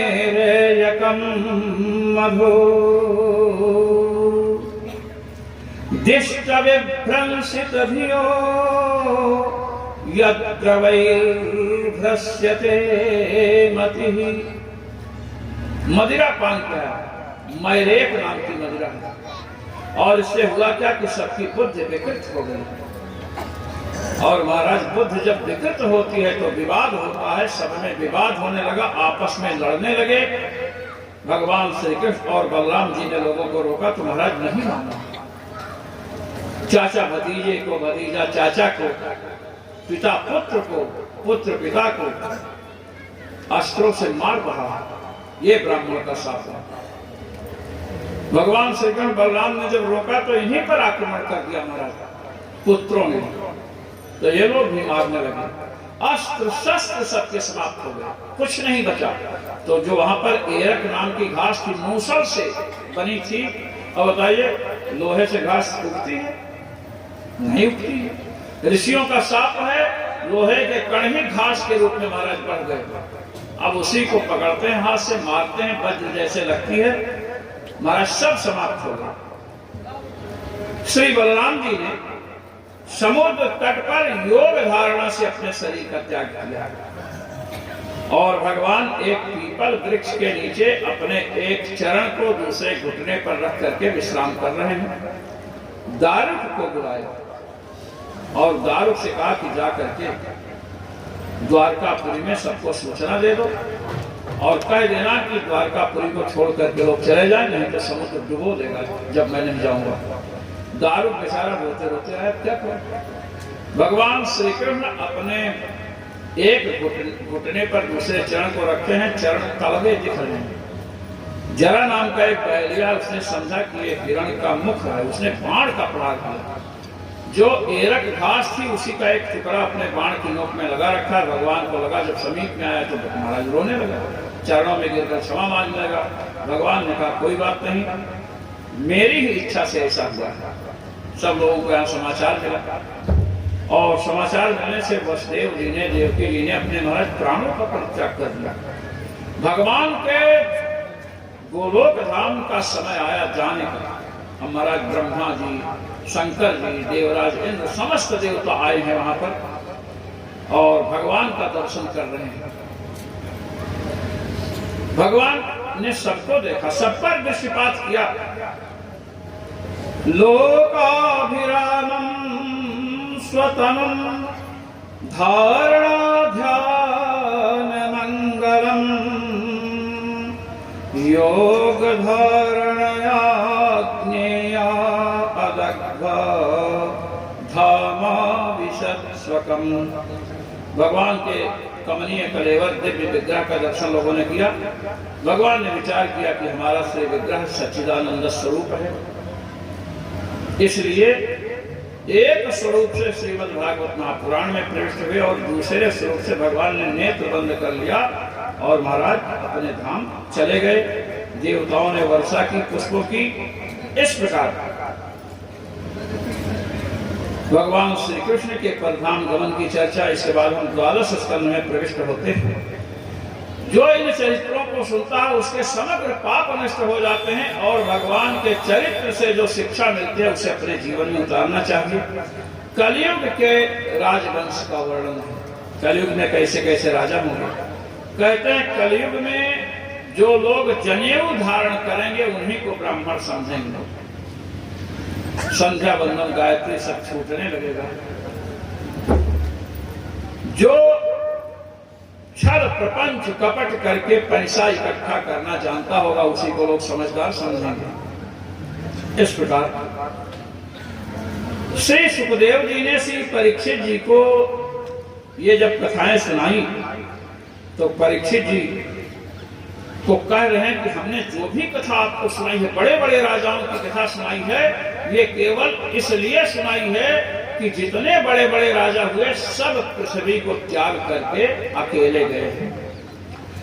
कथा इमास्ते कथिता नहीं यसाम विताय लोकेषु यशः परेयुषाम विज्ञान वैराग्य विवक्षया विभो वचो विभूति न तु परमार्थम। विज्ञान ज्ञान की प्राप्ति हो कि हमें भी एक दिन शरीर छोड़ करके संसार छोड़कर जाना है, संसार से वैराग्य हो, इसीलिए विज्ञान वैराग्य विवक्षा, ज्ञान और वैराग्य को बढ़ाने के लिए मैंने कथाएं सुनाई हैं। परमार्थता कुछ नहीं है और केवल भगवान के नाम का संकीर्तन, भगवान का गुणानुवाद भी जीवन का सार है, उसी में प्राणी को ध्यान देना चाहिए। इस प्रकार संकीर्तन की महिमा। और महाराज श्री परीक्षित जी ने श्री सुखदेव जी के चरणों में प्रणाम किया और कहा महाराज आपने श्रीमद् भागवत महापुराण की कथा हमको सुनाई है, कृपा करके और कुछ सुनाइए। तब श्री सुखदेव जी कहते हैं कि राजन, हमने अपने पिता से जो कुछ सुना था और अपने साधना से जो अनुभव किया वो आपको मैंने सुना दिया। अब एक बात का स्मरण रखो, अब कुछ बचा नहीं है जो तुम्हें मैं सुनाऊंगा। तब श्री परीक्षित जी ने कृतज्ञता व्यक्त की, अब मैं समस्त सिद्धियों को प्राप्त कर चुका हूं, आपका कृपा पात्र बन चुका हूं, क्योंकि आपने साक्षात श्रीमद् भागवत महापुराण के रूप में भागवत शास्त्र सुनाया। यहां पर श्री परीक्षित जी को श्री सुखदेव जी ने एक बात कही, त्वं तु राजन् मरिष्यते पशु बुद्धिमिमां जहि न जातः प्रागभूतोऽद्य देहवत्वं न नङ्क्ष्यसि। महाराज, आपने भागवत पुराण की कथा पूरी सुनी। अब यदि इतना कुछ सुनने के बाद भी आपके मन में आ रहा है कि मैं मर जाऊंगा, तो समझ लो कि आप में अभी पशु बुद्धि है। पशु बुद्धि का परित्याग करो। मैंने पहले भी संकेत आप लोगों को किया था कि भागवत महापुराण की कथा इसलिए सुने कि हमारे पाप नष्ट हो जाएंगे, तो ये भागवत का एक प्रकार से अपराध होगा। पाप तो नष्ट होना ही है। भोजन जब आप करते हैं तो भूख तो स्वतः मिटती है। भोजन करेंगे तो भूख शांत होगी ना, क्षुधा शांत होती है, किंतु स्वाद आता है, आपकी शक्ति बढ़ती है। तो इस बात को समझना चाहिए। इसी प्रकार श्री परीक्षित जी को कहा कि तुम मरोगे, ये पशु बुद्धि, इसका त्याग कर। तुम शरीर नहीं हो परीक्षित, शरीर से भिन्न हो। मैंने एक दिन इस पर बहुत विस्तृत व्याख्यान किया था। तो इस प्रकार जब कहा तो श्री परीक्षित जी ने कहा कि प्रभु, आपने भागवत सुनाया, मैं आपका कृतज्ञ हूँ। अब आप आज्ञा दीजिए कि जो भागवत हमने सुनी है, परमात्मा में अपना चित्त एकाग्र करें। ये कहा तो श्री परीक्षित जी को महाराज आज्ञा दी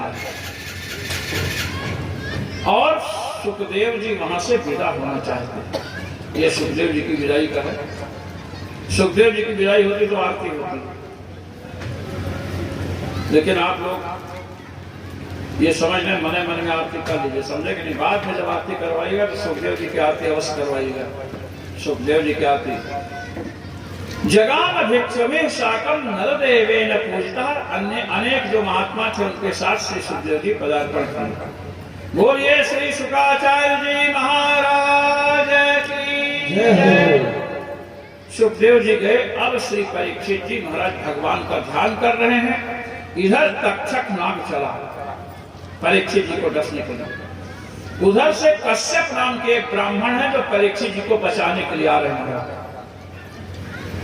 तक्षक नाग और कश्यप दोनों मिले। तक्षक नाग ने पूछा, आप कौन हो? कहा, कश्यप ब्राह्मण। कहाँ जा रहे हो? परीक्षित जी को जीवित करेंगे। तक्षक डसेगा, मैं जीवित कर दूंगा। तो तक्षक नाग ने कहा कि तक्षक कोई साधारण सांप नहीं है कि मंत्र फूंके और ठीक हो गया। तक्षक नाग अत्यंत उग्र सर्प है, भयंकर सर्प है। उसी की विषाग्नि से बड़े बड़े लोग जल जाते हैं। तो कश्यप ने कहा, जब मिलेगा तब मैं पूछूंगा कितना बड़ा सांप है। कहा, मैं ही हूं। क्या तुम ही हो? तो दिखाओ अपने विषाग्नि का प्रभाव। महाराज, एक बड़ वृक्ष था, बरगद का वृक्ष था।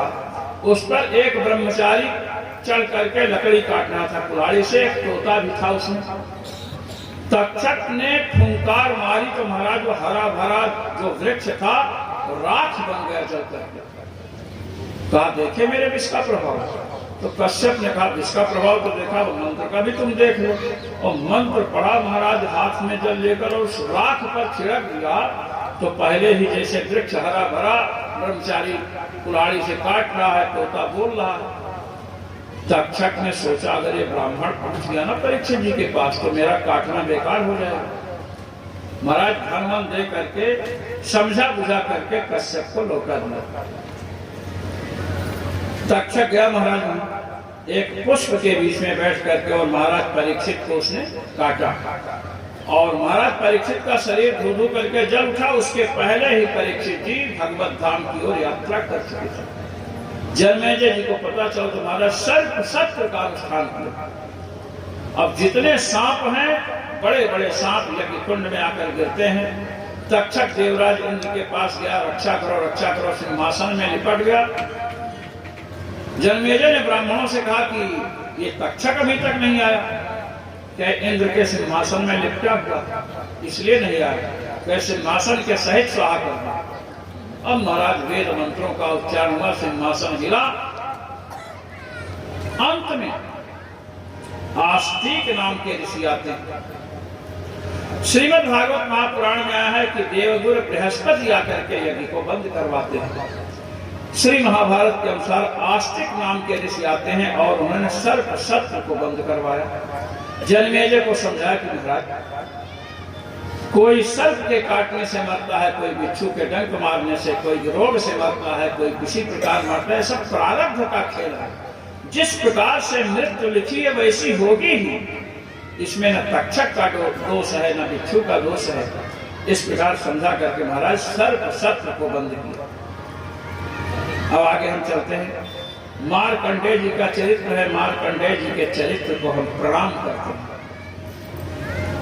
अंत में श्रीमद् भागवत महापुराण की विषय सूची है। जो 7 दिन की कथा नहीं सुन पाए उनको कथा का फल मिले तो महाराज पूरा फल तो नहीं मिलेगा। नहीं तो लोग विषय सूची सुन करके एक ही दिन में भागवत पूरी कर देंगे। हमारे यहां बताया गया पूर्णाहुति के विषय में, पूर्णाहुत्या सर्वान् कामान् वाप्नोति। ये मीमांसा का विषय है। ये भागवत वक्ताओं का विषय नहीं, मीमांसा का विषय है। जो अपने पूर्णाहुति करते हैं ना, आप लोग भी इत्यादि हवन करवाते हैं, पूर्णाहुति करते हैं, नारियल और क्या क्या सब करते हैं, कहीं पीठ कहीं कुछ। तो कहा पूर्णाहुति से ही संपूर्ण कामनाओं को प्राप्त कर सकता है, संपूर्ण फलों को प्राप्त कर सकता है। तो विचार किया विद्वानों ने कि पूर्णाहुति से ही जब प्राप्त कर सकता है तो उसके पहले के जितने कर्म है सब बंद कर दीजिए। तब कहा कि ये वाक्य अर्थवाद है, प्रशंसा परक है कि सब कुछ करने के बाद पूर्णाहुति नहीं करेंगे तो न्यूनता रह जाएगी। पूर्णाहुति से सब फल प्राप्त नहीं होता। ऐसे ही विषय सूची सुनने से जो लोग कथा सुनना चाहते हैं, समय नहीं मिल पाए, कहीं बाहर या कथा में देर से पहुंचे, किसी कारण भाई सबके अनेक कार्य देर सवेर पहुंचते हैं तो वो पूर्णाहुति जब ये क्या नाम है विषय सूची सुनते हैं तो उनको पता चल जाता है इसके बाद ये कथा थी, ये कथा थी, ये कथा हम नहीं सुन पाए, ये कथा छूट गई, तो उनको उसका फल मिलता है। देखिए प्रथम स्कंद जो भगवान का श्री चरण बतलाया गया था, इसमें भक्ति और इसको स्थिर करने का उपाय, ज्ञान और वैराग्य को प्राप्त करने का साधन ये है। नारद जी का भगवान व्यास का संवाद ये प्रथम स्कंद में है और परीक्षित जी को श्रृंगी ऋषि साथ प्रथम स्कंद में मिला है, ये वर्णन है। द्वितीय स्कंद में आएंगे। द्वितीय स्कंद भगवान का घुटना ना हो, घुटना गड़बड़ हो जाए तो चलना फिरना मुश्किल पड़ जाता है। द्वितीय स्कंद में जीवन का फल क्या है, अंते नारायण स्मृति, जन्म लाभ परः पुंसाम अंते नारायण स्मृति। जन्म का लाभ है कि मध्य में भगवान की स्मृति आए। योग धारणा के द्वारा शरीर का त्याग कैसे किया जाता है महाराज। ब्रह्मा जी नारद का संवाद अनेक प्रकार की सृष्टियों का निरूपण द्वितीय स्कंध में है। तृतीय स्कंध में आए। तृतीय स्कंध में विदुर और उद्धव का संवाद है। विदुर और मैत्रेय जी का संवाद है, सृष्टियों का वर्णन है। और महाराज आगे चलिए, वाराह अवतार की चर्चा, देवहूति कर्तन का संवाद तीसरे स्कंध में है। चतुर्थ स्कंद में मरीच आदि प्रजापतियों की उत्पत्ति, दक्ष यज्ञ का विध्वंस, भगवान ने कैसे दक्ष का यज्ञ नष्ट किया, और प्राचीन बलि तथा नारद आदि के संवाद का वर्णन है। पुरंजनोपाख्यान भी इसी में है। और जब छठे से पंचम स्कंध में आते हैं तो प्रियव्रत महाराज का चरित्र पहले आता है, नाभि का चरित्र, ऋषभ देव का चरित्र और भरत जी का चरित्र, जो ऋषभ देव के पुत्र हैं, जिनके नाम से इस देश का नाम भारतवर्ष पड़ा।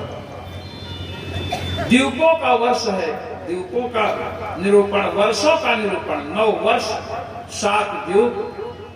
और महाराज यहाँ पर यह बताया गया है कि जो भारतवर्ष है, भारतवर्ष में नर नारायण भगवान की उपासना होती है। किम पुरुष वर्ष में श्री सीताराम जी की उपासना होती है, वहां श्री हनुमान जी महाराज पुजारी हैं। किम पुरुष वर्ष में हनुमान जी के समीप नारद जी दर्शन करने गए महाराज। पहले तो प्रहलाद जी गए, तो प्रहलाद जी दर्शन करने गए तो हनुमान जी भगवान श्री सीताराम जी की पूजा कर रहे थे, तो समय नहीं मिला तो लौट आए। एक दिन नारद जी जा रहे थे तो प्रहलाद जी ने पूछा कहाँ जा रहे हैं? किम पुरुष में हनुमान जी का दर्शन करेंगे, सीताराम जी का दर्शन करेंगे। प्रहलाद जी ने कहा वो मिलते नहीं, बस समय ही नहीं।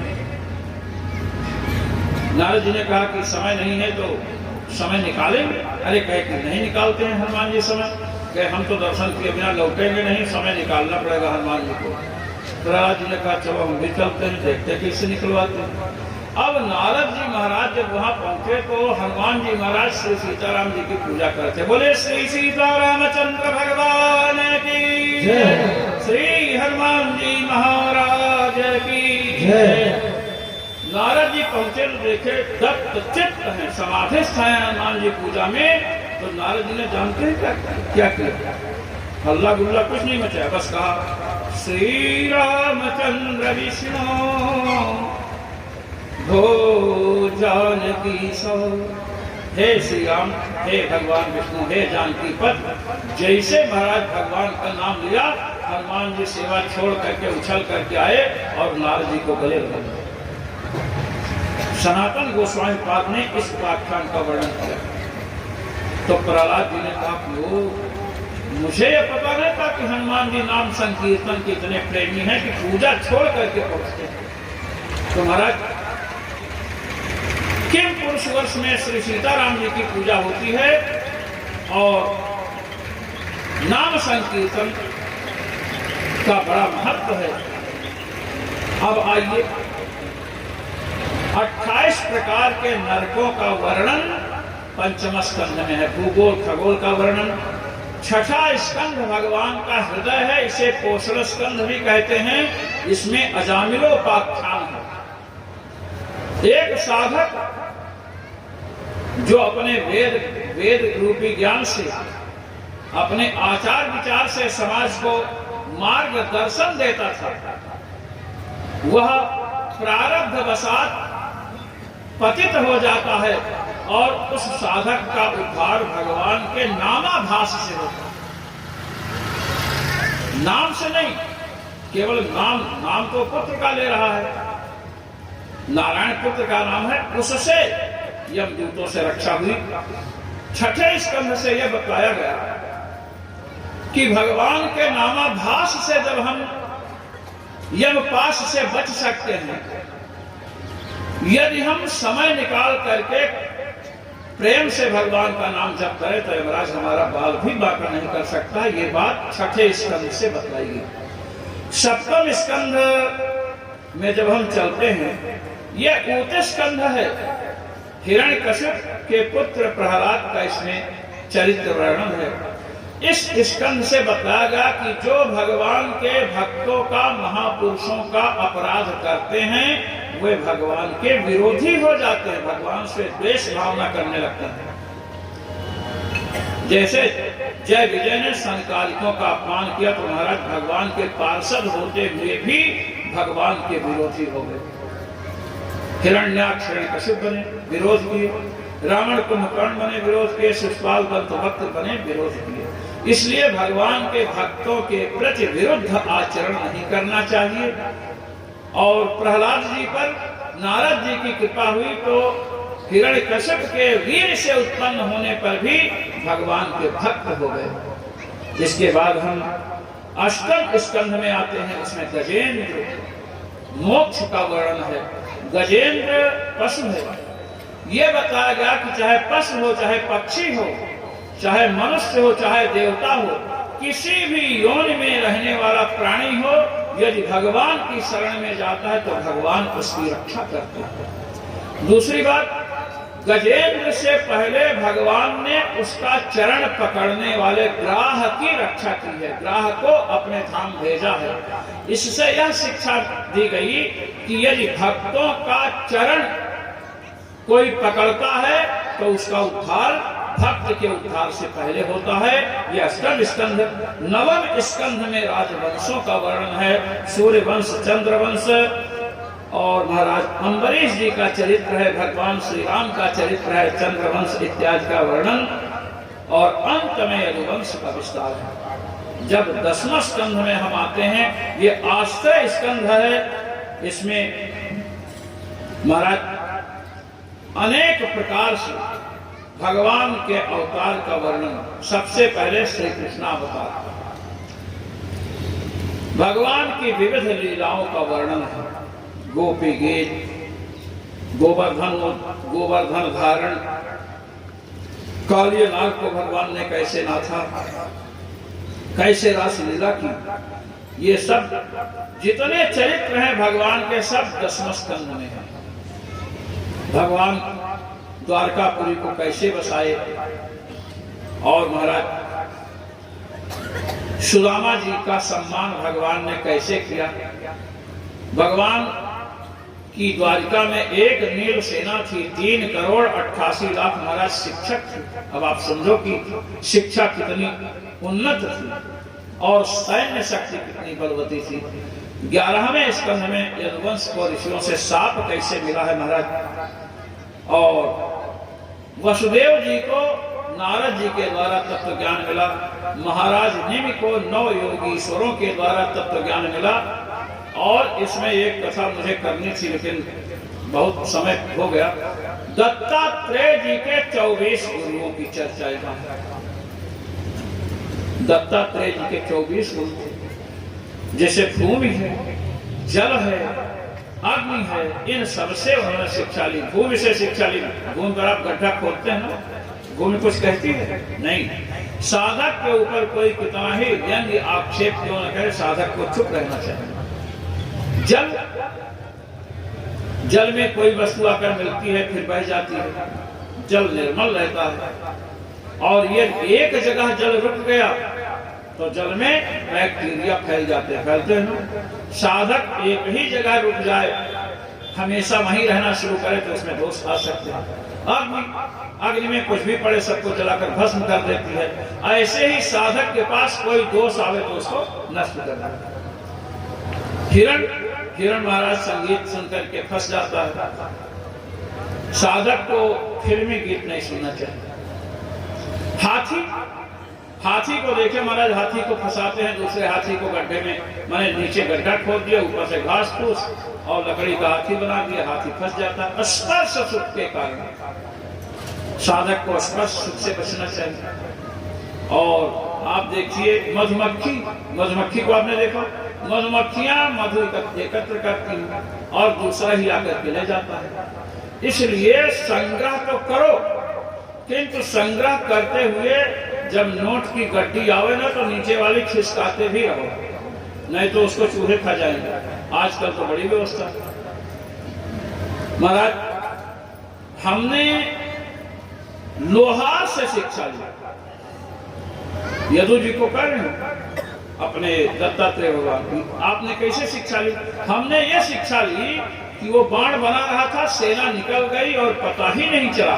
इसी प्रकार साधक को इधर उधर लोग चिल्लाते रहे, अपनी साधना में लीन रहना चाहिए। हमने एक वेश्या को भी गुरु बनाया। ये क्या नाम दत्तात्रेय जी कहते हैं, क्या वेश्या बन ठन करके महाराज पुरुषों की प्रतीक्षा कर रही थी, और जब 12 बज गया कोई नहीं आया तो उसने कहा अरे सब बेकार है। इति संचिंत्य कांतासाम सुखम सुस्वाप पिंगला, सुख से सो गए। इसलिए अधिक आशा नहीं लगानी चाहिए लोगों से, ये शिक्षा ली। इस प्रकार हमने अनेक प्रकार की अजगर से शिक्षा ली। अजगर को भी भोजन मिलता है। साधक को अजगर से शिक्षा लेनी चाहिए कि केवल भोजन और वस्त्र और आश्रम या मकान बनाने के लिए ही हमेशा न लगा रहे, भगवान का भजन करे। इस प्रकार हमने एक भृंगी कीड़ा होता है, आप लोग देखते होंगे आता है झींगुर को पकड़ता है और बंद कर देता है और भिन करता रहता है और झींगुर वही बन जाता है। हमने ये देखा, उससे शिक्षा ली कि जिसका चिंतन करेंगे वही हो जाएंगे। इस प्रकार दत्तात्रेय जी ने 24 गुरुओं की कथा यदु महाराज को सुनाई। ये महाराज छूट गई थी, इसी विशेष सूची में हो गई संक्षिप्त। तो कहते हैं इसका वर्णन, और आगे जब बढ़ते हैं द्वादश स्कंध में तो 4 प्रकार के प्रलयों का वर्णन है, 3 प्रकार की उत्पत्ति का वर्णन है। मार्कंडेय जी को भगवान ने अपनी लीला का दर्शन कैसे कराया, श्री परीक्षित जी सुखदेव जी को विदा किए, भगवान में ध्यान लगाए, तक्षक के आने के पहले ही शरीर त्याग दिए। इस प्रकार वर्णन। और 12वें स्कंद के अंत में, जब 12वां स्कंद पूर्ण होता है तो विषय सूची है पुराणों की, और अंत में भागवत की परंपरा 2 प्रकार से चली गई।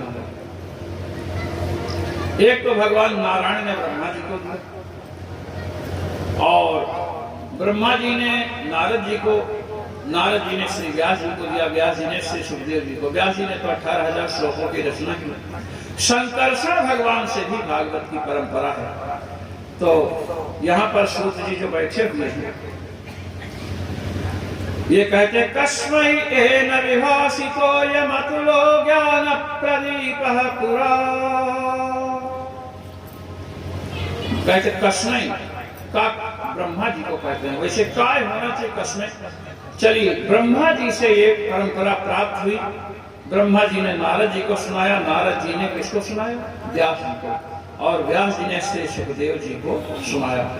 श्री सूत जी जो अभी कथा कह रहे हैं, कहते हैं योगींद्राय नमस्तस्मै सुखाय ब्रह्म रूपिणे संसार सर्पदष्टम यो विष्णुरातमुचर।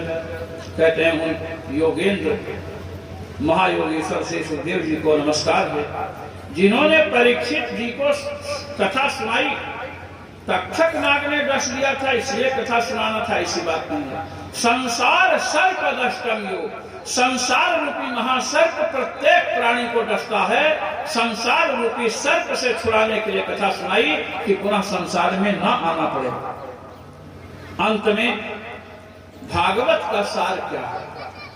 नाम संकीर्तनम यस्य सर्व पाप प्रणाशनम प्रणामो दुख शमनस्तम नमामि हरिं परम, तम नमामि हरिं परम। भागवत का सारांश अंत में कि भगवान के नाम का संकीर्तन संपूर्ण पापों को नष्ट करने वाला है। और भगवान को जो प्रणाम करते हैं, शिव जी के यहाँ नागेश्वर भगवान को प्रणाम किया, दुर्गा माँ को प्रणाम किया, संत महापुरुष को प्रणाम किया, घर में माता पिता को प्रणाम किया, इससे संपूर्ण पाप नष्ट होते हैं। पाप नष्ट होते हैं, यही बताया है। ये संक्षेप है। जो बड़े बूढ़ों को, अपने से बड़ों को प्रणाम करता है, अभिवादनशीलस्य नित्यं वृद्धोपसेविनः चत्वारि तस्य वर्धन्ते आयुर्विद्यायशो बलम। जो प्रणाम करता है तो उससे तो पाप नष्ट होते हैं। किंतु प्रणाम के साथ यदि अपने से बड़े लोगों की सेवा भी करता है तो उसकी आयु बढ़ती है, अकाल मृत्यु नहीं होती है, विद्या बढ़ती है, बल बढ़ता है और यश बढ़ता है। तो भगवान को प्रणाम करते हैं, अपने बच्चे वृद्ध महापुरुषों को प्रणाम करते हैं, भगवान के नाम का संकीर्तन करते हैं तो सभी दुखों का शमन होता है। ऐसे भगवान के श्री चरणों में नमस्कार है। बोलिए श्री व्यास भगवान की जय हो, श्री सुखदेव जी महाराज की जय हो, श्री परीक्षित जी महाराज की जय।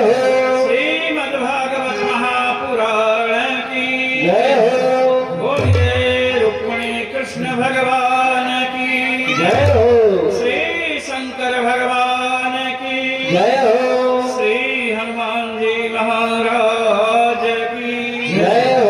समस्त भागवताचार्यों की जय हो। समस्त देवी देवता भक्तों की जय हो। जय जय श्री श्री राधे श्याम।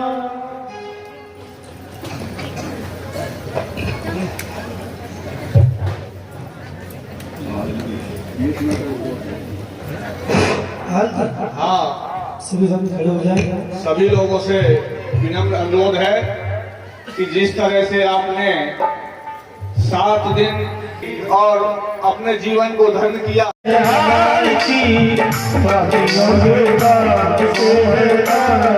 ये अमर ग्रंथ ये मुक्ति पंथ ये पंचम वेद निराला जब ज्योत जलाने वाला जब ज्योत जलाने वाला जब ज्योत जलाने वाला हरि नाम यही हरि नाम यही हरि नाम यही हरि नाम यही हरि नाम यही हरि नाम यही हरि नाम यही हरि नाम यही यह जग मंगल की आरती पापियों को पाप से हटाती भागवत भगवान की है आरती पापियों को पाप से हटाती ये शांति गीत पावन पुनीत पापों को मिटाने वाला हरि दरस कराने वाला हरि दरस कराने वाला हरि दरस कराने वाला यह सुख करनी यह दुख हरनी यह सुख करनी यह दुख हरनी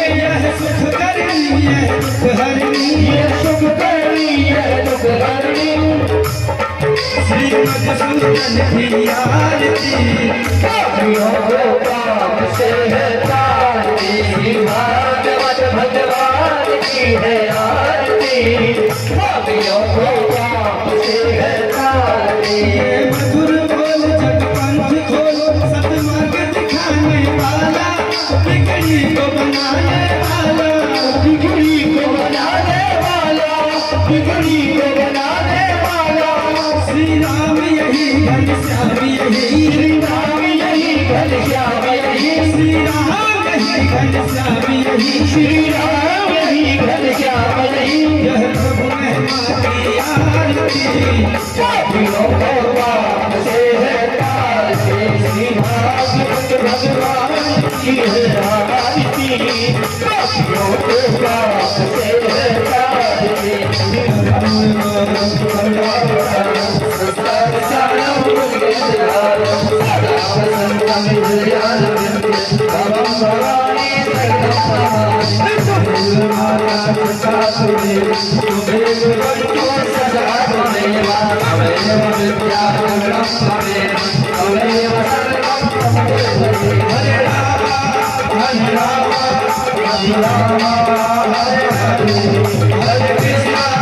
Hare Krishna, Hare Krishna, Hare Hare, Hare Rama, Hare Rama, Hare Krishna,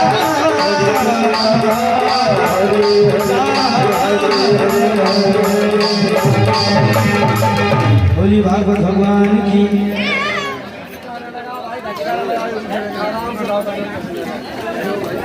नित्यं समर्पयामि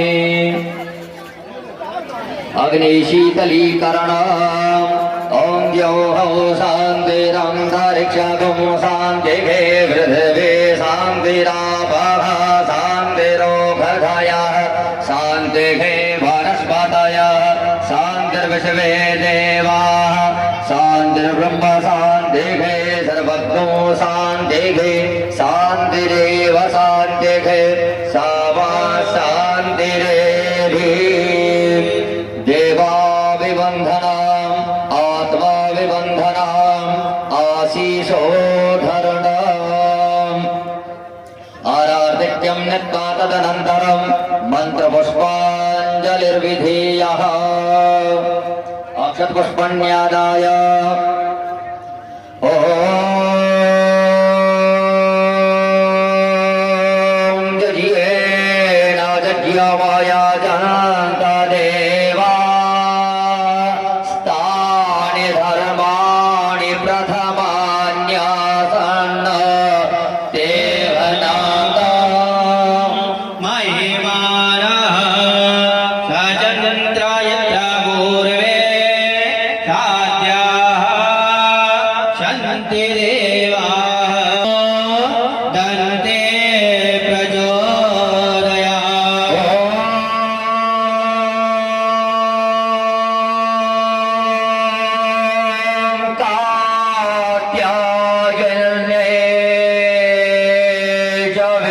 विदमहे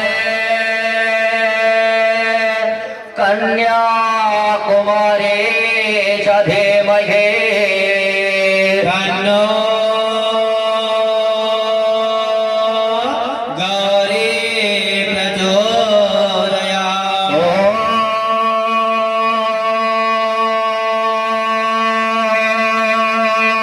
ॐ तत्पुरुषाय विद्महे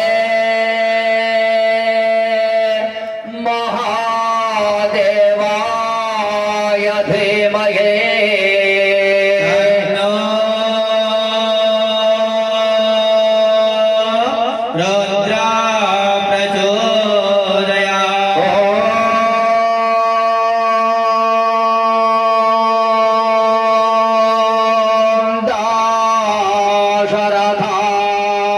दाशरथाय विद्महे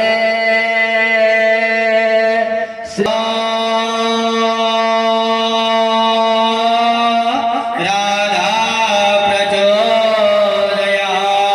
शिवान्तिकामकुलचौ